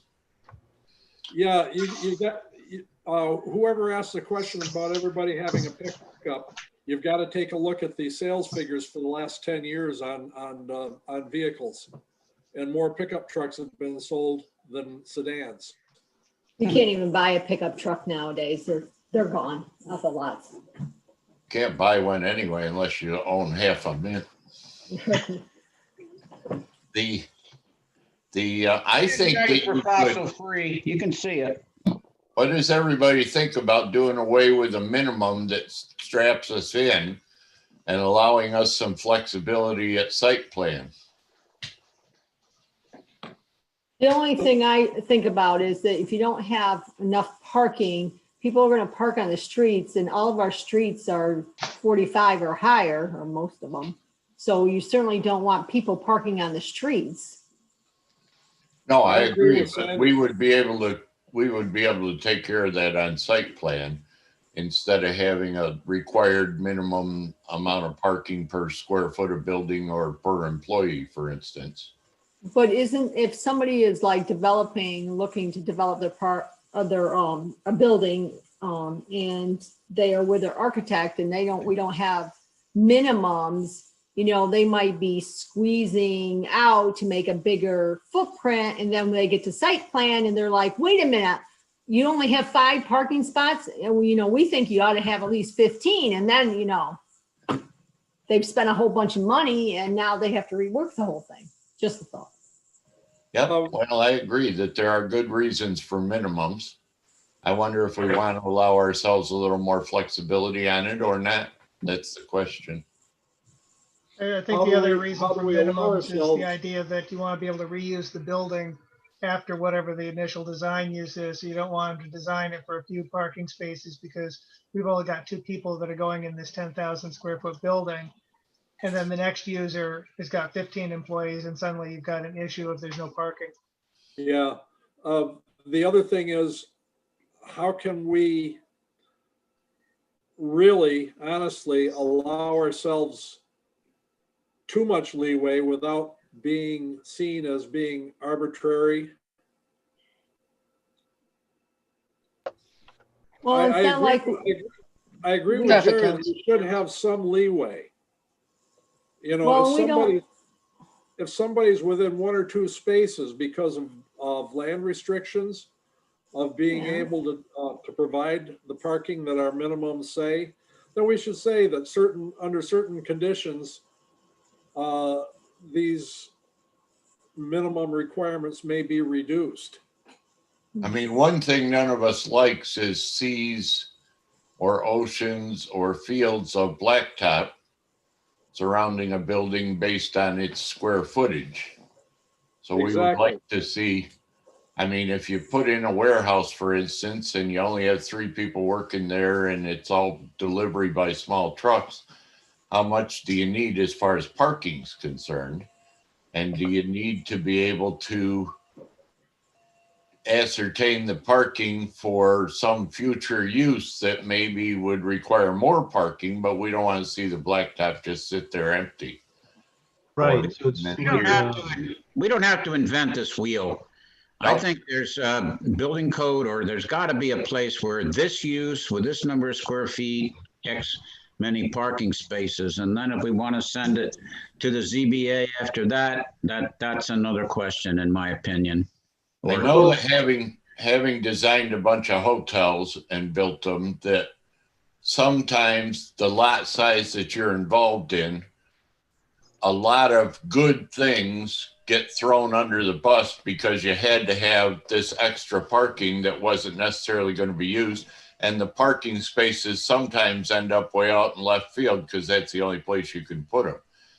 So I'm not suggesting that we want to get rid of regulations on it, but that we want to leave ourselves some leeway so that we can better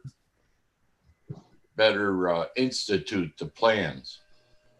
So I think that one of the things that may come into play is kind of like you have replacement area for replacement septic field.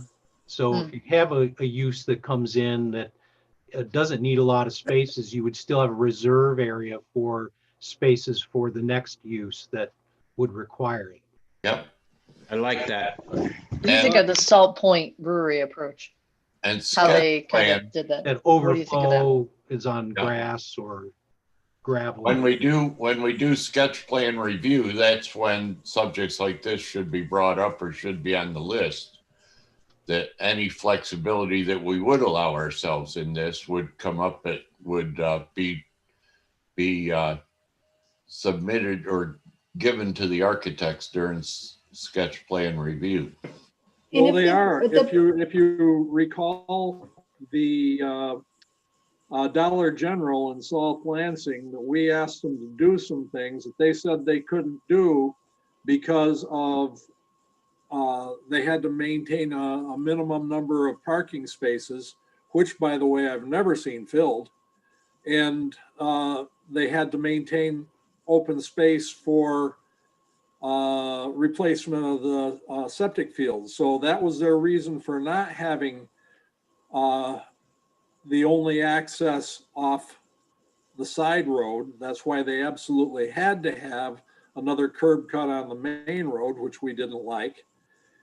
And that was also why they couldn't move their parking to the side rather than having it in front.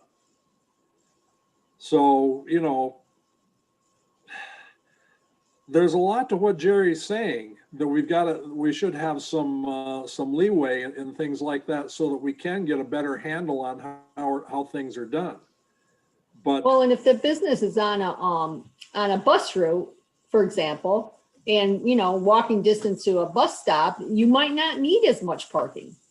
Or Because you've people got might be- bicycle lanes coming up to it, or walking lanes, or sidewalks, or, Right. I mean, there's lots of reasons, and a lot of them are subjective and have to do, they're project specific. So you can't make I just don't like one size fits all, but I do recognize the need for some minimums in there also. So I think we've got to look into it and get creative.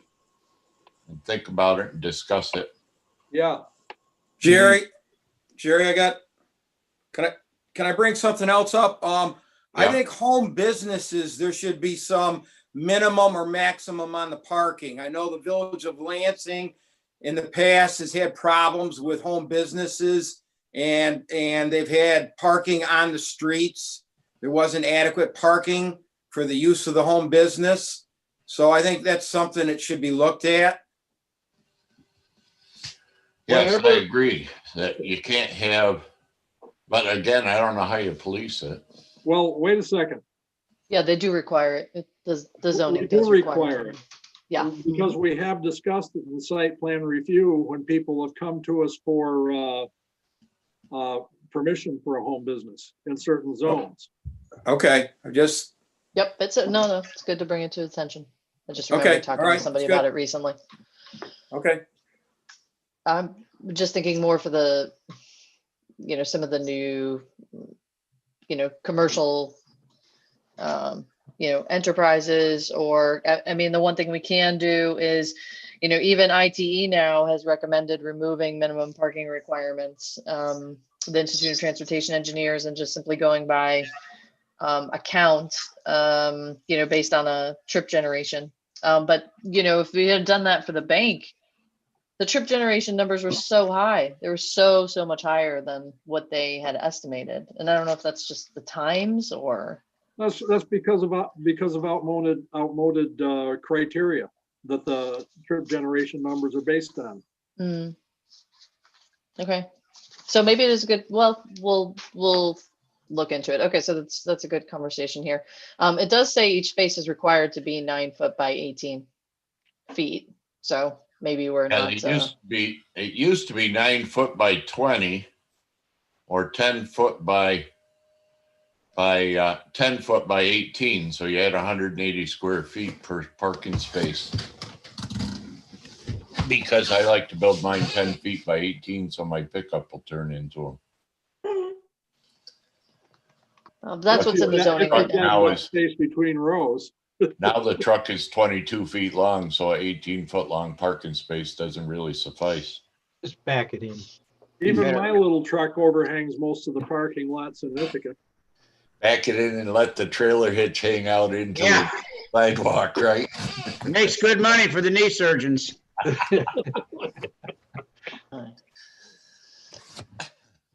Okay, Take porous, control of us here.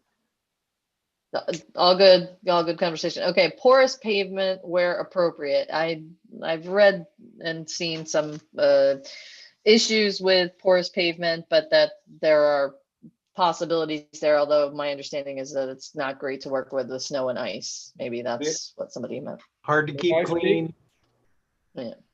Yeah, that's Nina Bassick saving the world.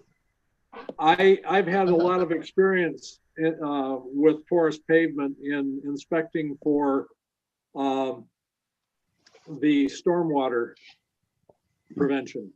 And porous pavement, if it gets just a little bit of grass on it or overflow from a garden, the whole area has to be power washed before it becomes effective again. And the same thing would go with sand or cinders after a winter. So really, it sounds real sexy, but in practice, it really doesn't perform the way that a lot of people expect it to. Probably And works nobody good down south. If you specify that a place has to have porous pavement, then it's okay up through the point where everything is accepted by the code. But then if it's not maintained afterwards, Right. then it was just a waste of time and money on everybody's part. And a failure because the drainage system's not going to work anymore because you built it depending on the porous pavement. And so the rest of the drainage system isn't going to be sufficient to make the thing work. That also blows back on your concept of the small parking lot with an extra overflow place that was grass that you could convert later. That's going to, I was thinking about that before we forget it. Go ahead. We did that up at Sheldrake Point Brewery by using drainage cells under the grassed area, and then there are 3 foot by 3 foot panels of interlocking hexagons that you planted grass plugs in. And it worked out pretty well, except for the fact that the drainage was so good, the grass died.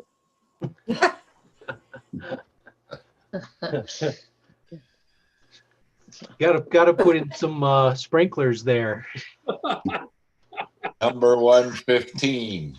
But maybe we'd consider gravel or grass areas for overflow parking if we were going to consider maybe lifting minimums. Maybe we would I think that's think about reasonable. that. I think Okay, that's it could be a really good mitigation. So Okay, if you were going to consider that, you would need to consider properly drained grass areas for overflow parking, and there would could be be a some good compliment. regulations involved there in how that would all work. I think it could very well be if another use came along, there'd be a place for them to put in a standard parking lot. I don't know. Are we getting to the yeah, end it's like of a this land bank. today? Yeah, overflow parking as a land bank almost. Interesting. Okay, prescriptions for location of parking lots. Just you guys are already hip to this and not, having the parking right up in front, liking to have that with the reverse frontage. But we can certainly require it, and you could allow for some of it to be at the street line or close to kind of the as-built, the area you want to see built on the lot. But I don't think we have requirements. We have a ton of prescriptions about uses and minimum parking, but not necessarily about the location of parking. So that's what I'm trying to get to the bottom of this here. Something we gotta start thinking about. No, but I Okay. think we want to try to put a preferred. I would think that we'd want to go with maybe preferred and less preferred locations and not just restrict them in the front, because there may come situations when that's a good idea, but we certainly would prefer them to be in the back. Okay, so that's for the I design don't know how you guidelines. go Okay. about bringing that into a code. In the back or on the side. In the back or on the side, yep. Okay, and landscaping requirements, yeah, it's, I don't think we have much in the way of how we want, large lots or any lots. I don't think we have specific landscaping standards, right? We've been fairly lucky in most cases so far. And the evolution has brought it to the point where some of the landscaping is like the Lansing market, which is actually pretty decent. But boy, it took a long time to get there. So to have some basic standards, oh God, this is not the Larry of 12 years ago talking. But, you know, time was a businessman would recognize that people would use his business if it looked good. Well, today, people just want cheap and fast. So I think they need a little of the guidance that some of the older businessmen would have done as a matter of course. I think we do that every time we go into site review, don't we? We do a lot with landscaping, tree placement. That always comes up.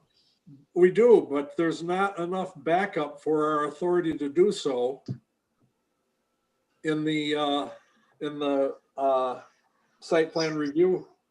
Again, I think we need to have the authority, but I don't think we want it to be specified, too much to be specified. We want to leave ourselves a lot of leeway as far as the But design. we still got to give ourselves the authority. Yep, I agree. An example of that is the used car sales lot on Pruville Road between 34 and Hammer. Don't even an example of landscaping that's needed. Well, I'm trying to remember the landscaping at the Dollar General on 34. Not much. What about the storage unit opposite Cecil's? I mean, it's sort of. That's a Zen garden. It's all gravel there, right? You break it. We specified what they were to have, but we didn't specify that it had to be maintained. So within a year, every tree they planted was dead, and they never did anything else with it. We've learned that's enforcement. Learned for us. That's enforcement. And we've had, I think, pretty good luck down at the storage where Chris and Green's used to be. Yep. But there's not very much in the way of landscaping there. No, Okay. there's just a couple of little bushes. We can bring that in. Yeah, no worries. We can combine those with some nice buffer diagrams. And we can also, we should be able also to allow hardscape in lieu of landscaping, simply because of water use. Yeah. Ah, good one. Larry, you have changed. Well, you'll learn as time goes on. Okay. There's no old question dogs in my can mind learn tricks. is that usable water is now one of our biggest problems. Got it. So, okay. Signs. I don't think that there's adequate control exercised by the regulations over signs, only because we have not seen, we haven't quite seen the illuminated LED signs take off here yet. So, but they could. So, Well, I think they should be allowed to. I think they should be allowed to. more LED But- signs? Yeah, absolutely. Oh, But Absolutely. tone them down. Because the new ones, how about streaming video signs? Wow. Is that for the adult store? Well, the newer In the industrial area? LED signs, there's a lot more control over the heat of the light. But okay. they're a really, really good way to get stuff done. And if you want to see how not to do signs, all you have to do is look at what the DOT did on the throughway. Well, one thing that I've got. You want a sign that's going to be able to get the idea across while taking a person's attention away from the road for the shorter period of time. And to me, those LED signs do that. One Because thing Okay. I've got to say about signs is that we have gotten to the point, it seems to me, my opinion, that we have pulled signage away from the road, so you've got to search for it. And then every town goes through between the road and the sidewalk and plants trees, which once they grow up, obscure all the signage. So if you're new to town and looking for someplace, or even if you're around town and you just haven't been there before, it can get downright difficult trying to find the signs. Now, in my opinion, also, nobody should drive around without an address in their GPS so that they can tell when they're getting there. But if you're trying to do it based on just signage, even the road signs seem to have something obscuring many of them. That we've gone to this green thing and we got trees all over the place, but the trees don't tell us where the businesses are that we Or where want to the go roads to. are. You can't find the place. Go to recycling. Go to recycling. See if you can see that damn sign. You better know you're going to Harbor Freight first. Yeah, that's true. Yeah. I would actually like to see house numbers required or building numbers required. There's so many houses and buildings that go up that don't have any kind of identification of where you are on the street. Those And I are think we required in require the that. building code. Obscure all of that with Yeah, you trees. got fire code. You're absolutely Required in right, the building Joe. code. Yeah, I agree too. But we Okay. still obscure all of that with trees planted alongside the road so that all you see is trees. You don't see anything else. And while that may be bucolic, it's not necessarily open to finding where you want to go and what you want to get to, where you want to get to. So A lot of municipalities have the street number on a reflective green and white back sign at every lot. yeah, as long as you've looked up the address of the place you want to go to.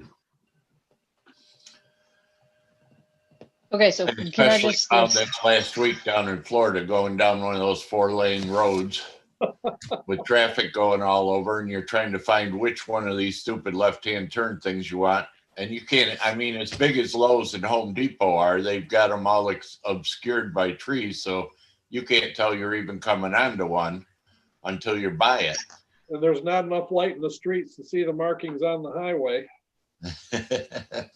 I'm just saying that the point of signs is to be able to find your way around, and I'm not sure the public served if we end up hiding them all. DJ's going nuts. Let's get her in the picture. no, it's totally fine. I just want to, okay, so I'm hearing you say that everyone is okay with electronic message center type signs everywhere in town? Like, Well, No, not everybody, but I No, do. No. okay, no, no, not messages. okay. Only Okay, if they hang over the street. what I'm trying I'm to say kidding. is, what is an LED sign that you like, and what's an LED sign that you think is I like offensive? the one the town has. I like the one the school has. And I like the Okay. one that Christopher has on Asbury Road. Yeah, that's Those very are the three understated. ones that we have around here. But they have to be adjusted correctly. They have to be adjusted correctly. Yeah, Okay, what about things What's like, that? what about animated messages or some kind of like graphic moving things that like, like not so, flashing or? Distracting. Not so much. no. Okay, so No, if it's no. a string of words that's not like a variable messages, then that's okay. But we wouldn't. What I'm asking is, and we're not very far from this as far as technology goes. It will be streaming video signs. Like they're they're headed towards being very affordable and very distracting. If you Yeah. drive through Richmond and you're looking at the ad about the college basketball team, and then it suddenly switches to a cigarette commercial, it can put you right off the road.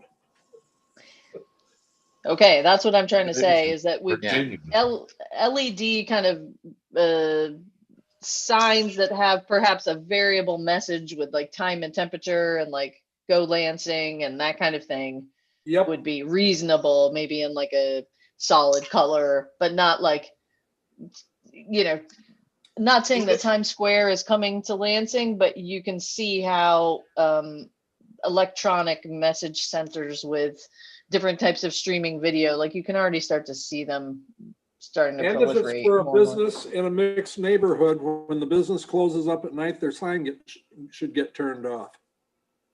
No crawlers. Yeah, no crawlers. Okay. I'll So see if I out in can remember what that McLean, means. fire department, That's you've got that's that, the thing that goes with letters screaming. Crawlers. which is what the McLean Fire Department has, for instance, when you drive out on the way to Cortland. Yep, it's a pain in the tuchus. Yep. Okay, that one you don't like. That No. one I don't like. Okay. All in the programming. Yep. Okay, got it.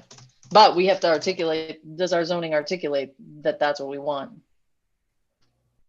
Not sure. I That was- don't that think was a whole- so. That How was we the gonna whole problem enforce with that? Asbury Road, because we didn't articulate what we wanted. Everybody was complaining that Christopher's sign was too bright Was. and that he had it on in other than business hours. We didn't even have a sign ordinance then. Yeah. Okay. How are we gonna enforce that? What, brightness?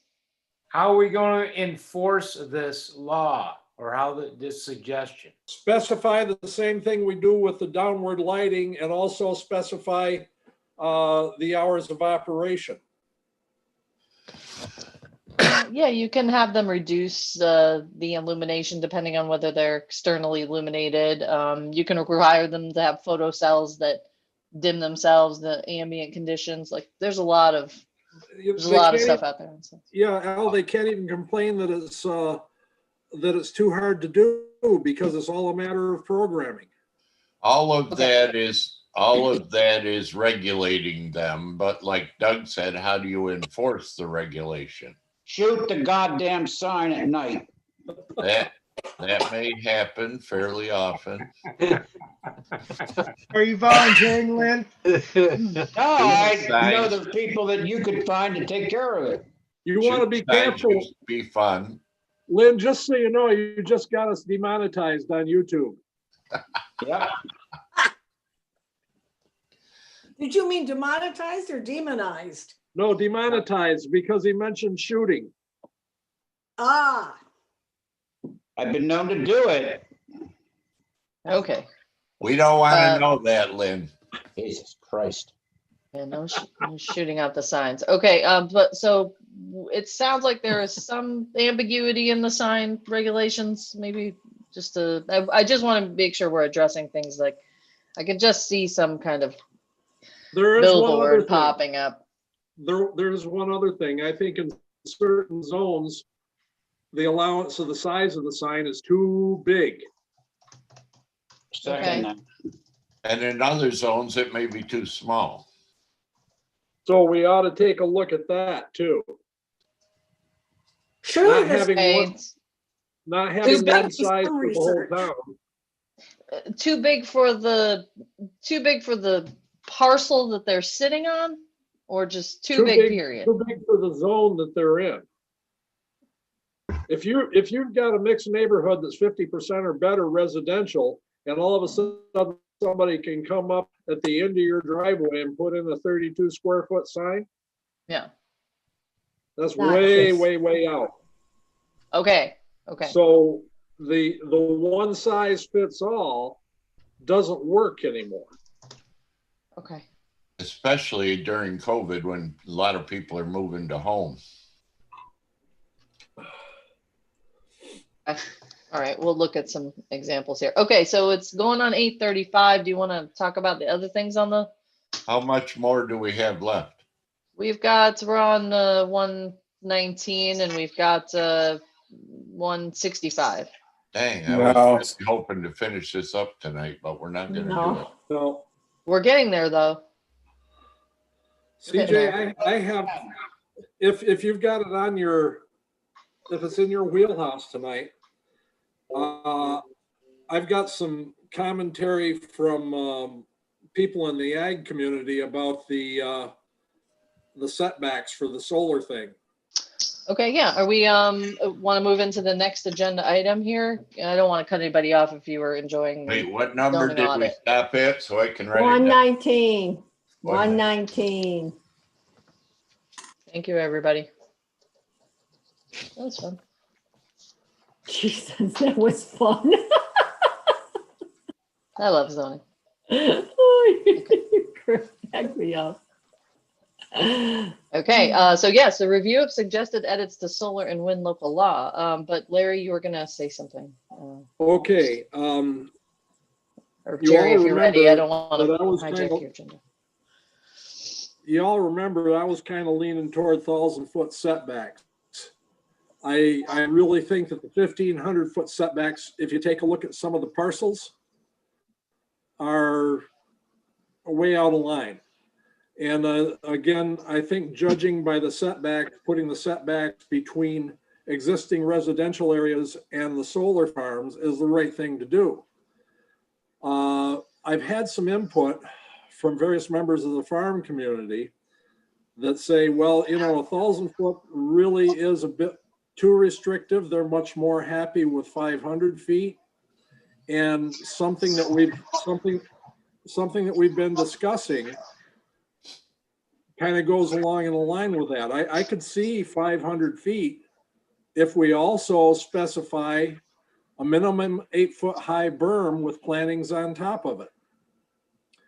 And you've seen some of the stuff that I've sent on berms, but the thing that's really important about the berms is they have to be constructed so they don't settle and they don't erode. So in other words, they have to be put in lifts, each lift compacted, and then the soil stabilized once they're built by seeding. And then the plantings put on top of them for either shrubs or small trees. So I could see allowing a reduction in setbacks if that was combined with adequate berms in areas where you're trying to protect residential. And again, given the fact that most of these things we're talking about 12 to 14 feet high, I think an 8-foot berm with a planted top is going to do the job for almost everybody, even you know, since most of the houses, the majority of houses these days are 1 story. And a 2-story house, there are other things that can be done to mitigate the idea. It's just an idea I'm throwing out there. I think But if I've you been have a given berm, I think you have a berm like that and people interested in, you know, dealing with that in a 100-acre or 200-acre situation. If you had a berm like that, I think you could reduce that to 100 or 150. Maybe, but I think the topology. berms have to be used. I think Mike I think Sigler was saying that a lot of the people that he talked to were very much in favor of the 1,000-foot berm or 1,000-foot setbacks. Actually, he's been pushing 1,500 feet. Well, he Like, just no, said tonight the 1,000-foot. Well, the that's what I big think problem of that I have with the big problem that I have with the berms is they'll take care of the neighbors as long as they don't have a second story, and they might take care of people driving down a road close to it, but they don't take care of anybody that ends up being above it, and that becomes part of their let's see, what's the word? Yeah. So we got Well, Turkey listen. Hill Road in Ithaca with an easy 100 acres, and it's right next to the damn road. I mean, if you And build it's it, on a side hill, so it's visible from every place in the freaking county to the south of Ithaca. correct. You know, there's a point where you have to stop worrying about view sheds.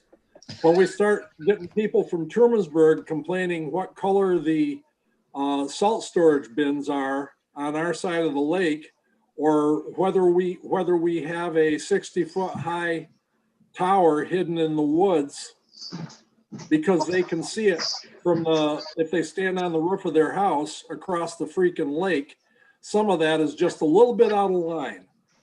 I'm in agreement. And I hope But a what lot I'm of them are saying listening is I'm not tonight. sure that the berm does much for anybody except if you get close to the road driving down the road. Now, I don't want to say it that way. What I want to say is there are many situations where the berm doesn't give you any relief whatsoever, but it does because there's most of the people that are going to be affected by it are going to be above the level of the berm. So we ought to be able to take a look at projects individually and decide where and when a berm might be useful, or we need to come up with some And other. how big? Huh? And how big? And how big, or we need to come up with some other means of screening it for people who end up being 300 or 400 feet higher than it and up the hill from it.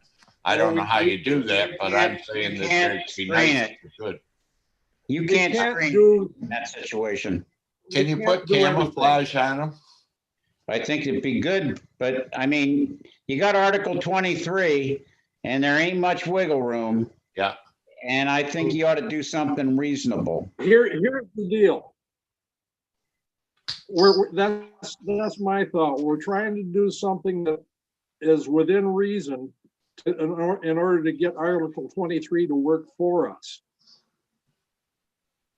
Okay, rather than just being all out, not in my backyard, and the state comes in and says, well, screw you, we're going to do it anyway. Let's leave wiggle room for the state to negotiate with us or to agree to do some of the mitigation that would be reasonable. We've got to strike a balance here. I agree. And as far as the setbacks are concerned, I'm concerned that if we suddenly go from 100-foot setback or 15-foot side yard setbacks in most of our code to 1,000-foot, and the state has the opportunity, they make the decision as to whether they're going to negotiate with us or not. They may not consider 1,000-foot setback because it's so much larger than the 15, but they might consider 100 or 150 or 200. We might be able to slide in. If you get too big, they may just ignore you. You're not going to tell them what to do. Get used to that idea. Yeah. But the wording in that thing said that they would look at your code and they would only override your local code if they had good reason. And I think that as long as you don't try to take off too big a chunk, they may end up going with you more often than not.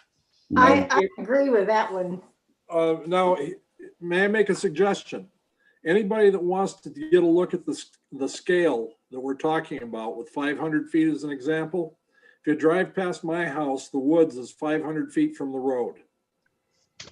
Okay, my house is 230 feet back from the road. So that give you an idea of scale. Yep, or my little road, Atwater Road, somewhere's around half a mile long, 2,500 or so linear feet. So the 1,000-footer would be about halfway down the road if you're driving it, and that's a long ways. Dewey's house would be about 1,000 feet off the road. Yep, that's true. It doesn't hide a damn thing. Right. I got a question for all the board members, just real quickly. If your home was opposite an agricultural field of 200 acres, and they were going to be putting a 200 to 500 to 1,000 acre solar field across from your home, wouldn't you have a concern over that? So we should be taking a look and protecting the potential people out there that are going to be negatively impacted by these large solar fields, in my opinion. Talk to your favorite governor, Al. I don't disagree with you, Al, but the other side of that is maybe you had the opportunity to buy that land, and that's the only thing that's ever really going to protect you is if you own the land. And you might have an interest in doing something with your land and not want to have 1,000 feet around it. You're the guy to ask this next question to, Al. Okay. A farmer, because some of these aren't just leases, some of them are land sales. Right. And I pose this question to you on that email. Farmer A sells his land, pick a figure, $18,000 an acre. 6. Next door, Farmer B didn't sell any of his land, but next year he gets taxed based on $18,000 an acre. It could be. Correct? We don't know yet the impact of that. In other words, sales dictate what assessments are on a property. So, and vacant land can be assessed according to its highest and best use. So if there's a trend that people are paying $8,000 to $10,000 to $20,000 an acre, and the neighboring lands may have that same potential, then the assessment, yes, could go up to that same market value per acre. So we don't know yet. That's why I'm saying that all of this, there's too many unknowns in regarding to this huge solar farm and industrial power plant. There's just too many unknowns here that we don't know. We need to get this on a pause and try and figure out how do we eliminate or soften the negative impacts that are potentially out there. That's where I'm coming from. Can I ask CJ a question? Sure. Can I ask you, the state rules right now say that the setback's going to be 100 feet, so our setback's the same as the state. But if I were taking 1,000 acre solar farm and put, say, 1,000-foot setback around it, how much do I reduce the amount of area they can actually put a solar farm on? Quite a bit. Yeah, I Sure. mean, subtract Yeah. 1,000 feet from, Depends how big the depends lot on the is. shape, right? Depends on the shape of the parcel too, right? And It also depends on the have a 30-foot also depends setback. on the terrain, Yep. because 2,000 feet off the road, there may be a gorge or something limiting the usable land. I understand, but just take a flat square piece of property. What would the math take it off? Are we Depends cutting it on in the half? Are we size. taking a quarter? You take a square mile, or you take 100 by 100 piece. What's going to happen to the 100 by 100 piece? It's going to disappear. Take the square mile. It's the size of the square, and that's not a square anywhere. It's difficult. We're talking about the really big projects that they're talking 1,000 Well, then acres of here's property. here's a question then. If you have 1,000, that, they're buying or leasing that. Right, 1,000 And- acres. You put a 1,500 foot or you put a 1,000-foot buffer. How much of the property you taking off? It could be, yeah. you could be taking 50% of the property, Joe, because a lot of the areas in Lansing and Groton that are being considered are multiple farmers for each of the two projects. And as Lynn was trying to say, 1,000-foot setback for 5,000 feet, a mile of road, that's a lot of acreage. And it might bring you to the limit of where, after that 1,000-foot setback, you might only have 500 feet that's available for development into the solar farm. So what we're doing by stipulating 1,000-foot setbacks or 1,500-foot setbacks is pushing these back into areas where all of a sudden they're going to start to have an impact on more farmland, more good farmland, and also on forests. And if you have a lot of contiguous properties that are running, you may end up making some of those properties unable to be used at all because they're not 2,000 feet wide by themselves. In other words, if you're running a long line of properties, you can't get 1,000-foot setbacks on them if they're not 2,000 feet wide to start with. So while it sounds real good, 1,000-foot setbacks, after talking to 3 or 4 different members of the ag community, I began to see the problem with that. And it was involved in limiting the available land.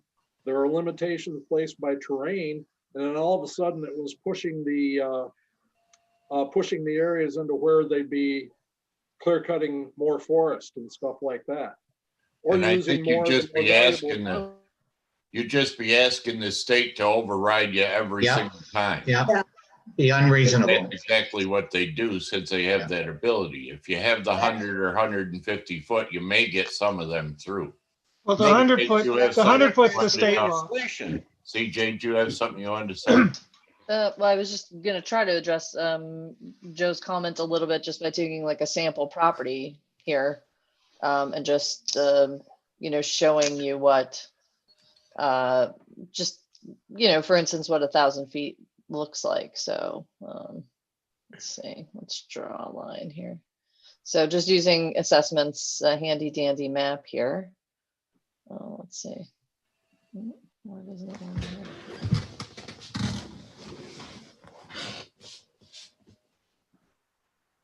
At Crewville, Yeah, I think so. Maybe. opposite Down night. arrow on feet. No, this is a little. Kirby's. Okay. Oh, I didn't do that on purpose, but 210, and it has the bulk transmission lines here, so that's what I was thinking about this one. Why doesn't it want to snap it to? Oh, there it is. Okay. So this is what 750 right there. So Wow. this is 870. That's 1,000 feet You from the wouldn't fit property. 2,000 foot setbacks on that property. Well, that was quick, Jerry. I know, I'm good at math. I went to really college for it. impressed. I even have a degree. One other thing to consider before we start thinking that, well, you know, NYSEG, they've got that big thing, and that would be a perfect place to put the things. But they're going to be redoing all of their power lines in the next 20 years, and their current plan for doing that is taking the middle out of every one of those stretches of right of way that they own and putting a corduroy road down through there for maintenance. So what I'm hearing is that 1,000's just going to be essentially overridden by the state all the time. The Yeah. state's law right now says 200 or says 100 feet is what they're going to go by. It's the same as ours. So our law is not going to get We should at overridden least at try 100 for feet. 200 or 300. That's what I'm thinking. 200 or 300 might be considered reasonable and give more buffer than we have now, but not make it so that it's impossible for them to build, which will just get overridden. I think they're doing something. And did you all get the link I sent you to this table here? Yes. I just Yeah. copied this. So non-participating occupied residences is the largest setback that they're suggesting, meaning people who are like not involved in the project. Is my understanding anyway. Like I said, I was in favor of the 1,000-foot setbacks until I started to look at some of the land and until I started to talk to some of the ag community. And they didn't get feisty about it or anything. They just said, look, here are the facts. And Straightforward. 1,000 foot setbacks might work in Wyoming, Nebraska. like I said, there's 1,000 acres in Solvay that I know that are perfect for it. But like Joe said, we can't, because of environmental justice, things like that, perfect locations can't be considered. Okay, Anybody else got anything they want to discuss? I'd like to see us go to at least 200. So let me, Jerry, just read through the questions that we've been working with as a committee. Do you want me to bring them up here? Sure. Oh, great. Everybody can see them. Hold on just a moment. These ones, you thinking? Yeah. Okay, great.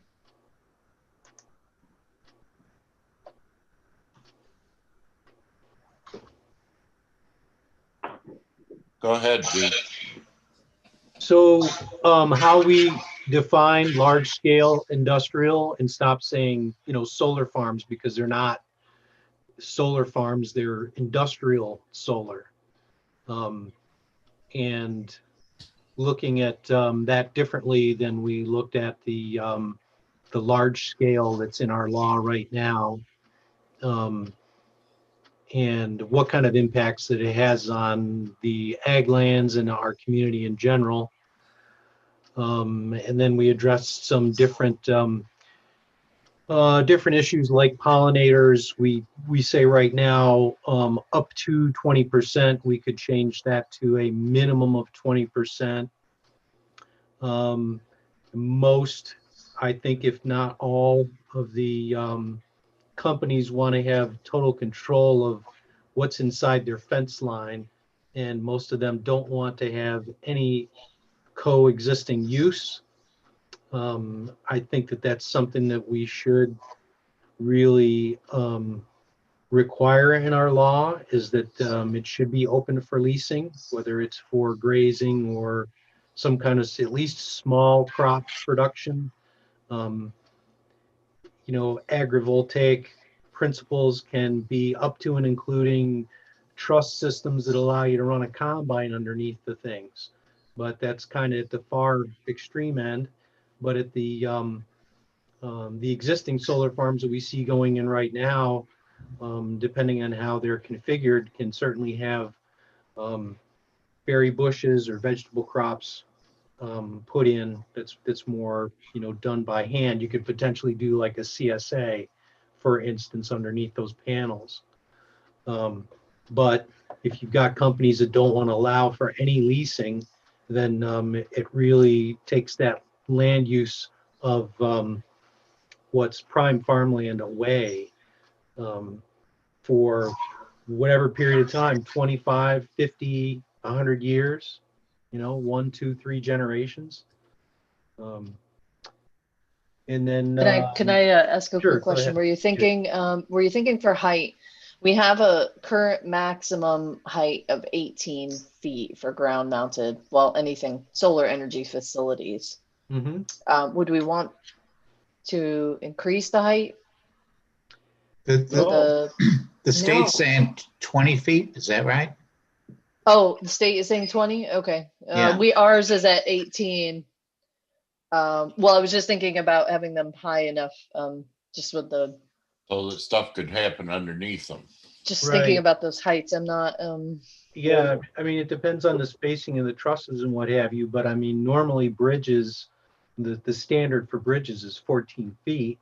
But that's to be able to get, you know, a tractor trailer underneath it. So yeah, height wise, you know, you're adding potentially a truss and then a panel on top. So it could be that a little bit higher would be allowed only if they're providing certain clearances underneath the panels. Well, You know, you wouldn't want to push it up to a higher height if they're not making it so that they're going to co-lease for agricultural purposes underneath and be able to run equipment under it. Well, it's also probably true that the higher they go, the deeper they're going to have to go with the foundation to hold the thing up, or at least the larger the foundation they're going to have. So the higher that you get, the more disruption that occurs to the property that's underneath it and to some of this good farmland. Also, the higher they go, the more obnoxious they're going to be to surrounding property owners. Yeah. We discussed that. We discussed the co-use in the webinar with Penn State, and the developers in Pennsylvania absolutely say no to any truck farms or berry bushes or any agricultural co-uses of any spaces that they had. Even though, like, if you take a look over on Jerry Smith Road, there's probably 1.5 acres to 2 acres in that northeast corner that could be planted to vegetable crops, but it's inside the fence, and that's never going to happen. The reality is that NISDAM has some ideas, and others have done some studies on spreading the panels out so that you have some, more quote sun hitting the ground. There's some crops that will grow under the panels that don't require light. Remember, plants use sun for energy. Magic shit, isn't it? And so the idea how much you're going to do under it, I mean, you could probably put in a nice, storage system there, but no, there's ways to do it, but it's really costly, and they're not about costs. They're about making energy real soon. That's what 23 is all about. So I don't know whether these ideas comport with what other people want to do, but I think we're going to see a political will that I think this is nice thought, personally. Kicking these things way up in the air, trying to do 3 things at once, telling these developers what they're going to do. I don't think we want to spend too damn much time at it. These are good ideas, but I don't think we want to pin our hopes on it. Yeah, good ideas aren't necessarily welcome in New York State. They cost money. Go get money out of the governor. He'll give it to you. Right. Dean, I have a question about that 20% for pollinators. That's like spacing between the panels? If the goats don't.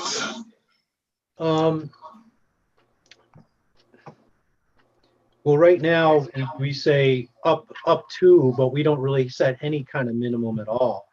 I'm assuming that we're going to want to make sure that they're doing a site evaluation before they come in and put anything in, to see what kind of invasives are there, and to inventory the trees and what have you that are there, so that later on they're going to have to reforest, and that they're going to have to maintain the property in terms of not allowing any invasives to grow over the life of the project or until it's decommissioned. And so, yeah, the pollinators, the idea is that we want to have some amount of pollinators potentially in there, whether it's under the panels or between the panels.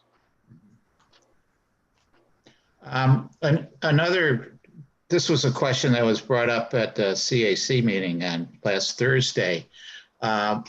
What's going to happen to runoff when you have all of these panels and you have, a major rainstorm? And it turns out that there's very little information on that. And what little information there is says you can have a lot of extra runoff with a major rainstorm if the whole area is covered with panels. But that's something that really needs to be addressed. Yeah, John Hughes inherited that from Wayne Straw, big time. I got pictures of it. It's crazy.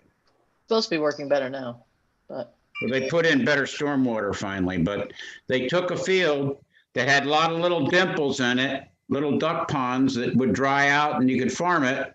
They leveled the whole field so they could put up their panels in a nice, pretty way, and created exactly the problem you're talking about, Tom. And I lit into Herrick, I lit into Lynn Day, and I wound up Huther to go say something. The company that did that work has a history of it in other processes. So, and the idea that they're going to cut down trees and reforest, they want prime farmland. There are cleared farmland. This is not about we're going to make something right and use land that's not the greatest. They're about getting that stuff on the ground, just like that field up there at Jerry Smith. There was. Then where was the field you were talking about? Where was that field, Lynn? Just up to Jeff's, go up the hill. It's a field worked Wayne Straw. It's where. Oh, that one. Okay. That's the one you were talking about? Yeah. Oh, okay. And they're not even using the transmission line that's right there. It's coming all out to the road. You put that in your hat and smoke it. Dean, there are other questions that I don't know if you got to those in your list there, but apparently there's been no, and I talked to CJ about these and she's looking into it. apparently there's no provision for the local fire departments to be trained for Hazardous. for the fires for a solar panel that can't be turned off. Okay. Just wait for it. They want to do building permitting too. Same with EMT Nothing training. in-house. No in-house The- review. No site the plan, fact- no building permitting, nothing. The fact that the only thing that will put out fires on those things are foam. And we've recently learned how ecologically dangerous that firefighting foam is. Yep. Security, how vulnerable these things are to terrorism. You get a guy 500 yards away with a rifle or with a 12 gauge with buckshot, and you've got a fireworks display. None of those things are considered in what they've been given us.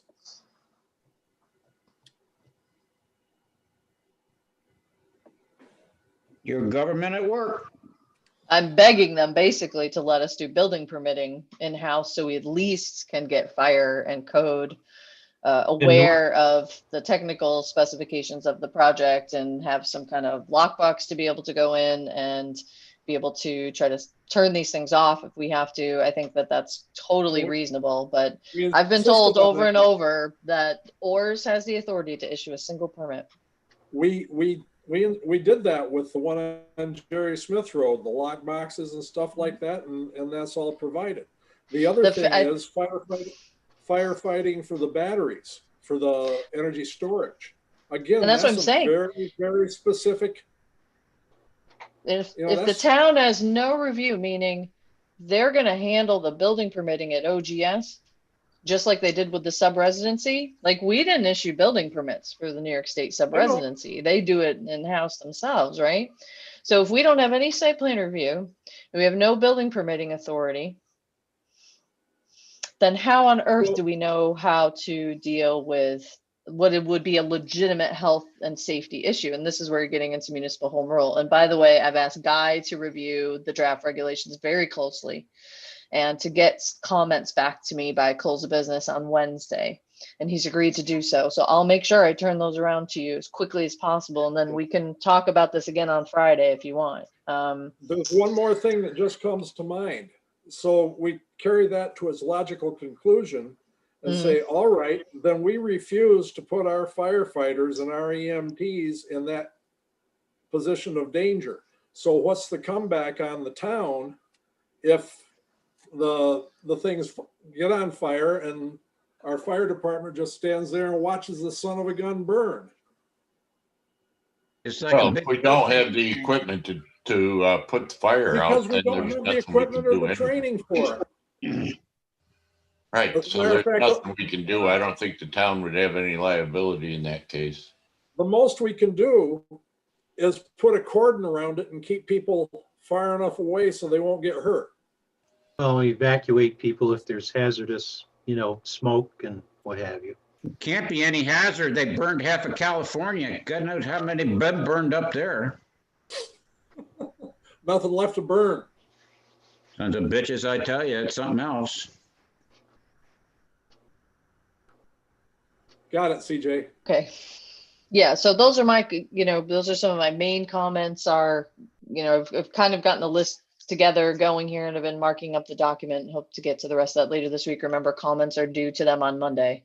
So don't hesitate to send along any comments that you have on them. And I'll be sure to turn around Guy's comments to everyone as soon as I get them. Because he'll have some, and I want to just applaud you all because our local law has so much about decommissioning and abandonment that's not in the ORS regulations. And there's actually quite a bit about topsoil. They don't even mention the word topsoil in the draft state regulations. And we actually say no topsoil shall be removed. So I hope we'll be able to go to bat. We tried, we asked a lot of people to help us think through this. And I'd like to think we did okay, but yeah, anyway, it's not going to matter now. So the people that are writing these laws think that that food comes from grocery stores and they've never seen a field and they don't know what topsoil is. And every soil is the same. If it's a great field, if it's flat. And look what we That's found right. out. Look what we found out down at, the Kingdom Farm. About a third of that farm has decent soil on it. May as well be all solar. Can we deal with some of CJ's things through writing in our zoning that there has to be, yearly updates to the fire department as for, firefighting techniques and stuff, something that's built into our zoning that even if they don't have to do it during site plan, they have to give us information on a regular basis. Yeah, I think actually, that's a good point. And one of the things that I think about when I go by the Turkey Hill is that it's below the road. And I never used to think that glare was really an issue, but glare is definitely an issue with these panels. And so that's another thing, what Joe just mentioned is, if anti glare standards and coatings become available down the road, you want to see some kind of a retrofit to keep panels that are in a situation where they provide glare to either adjacent homeowners or people driving down the road that can be mitigated.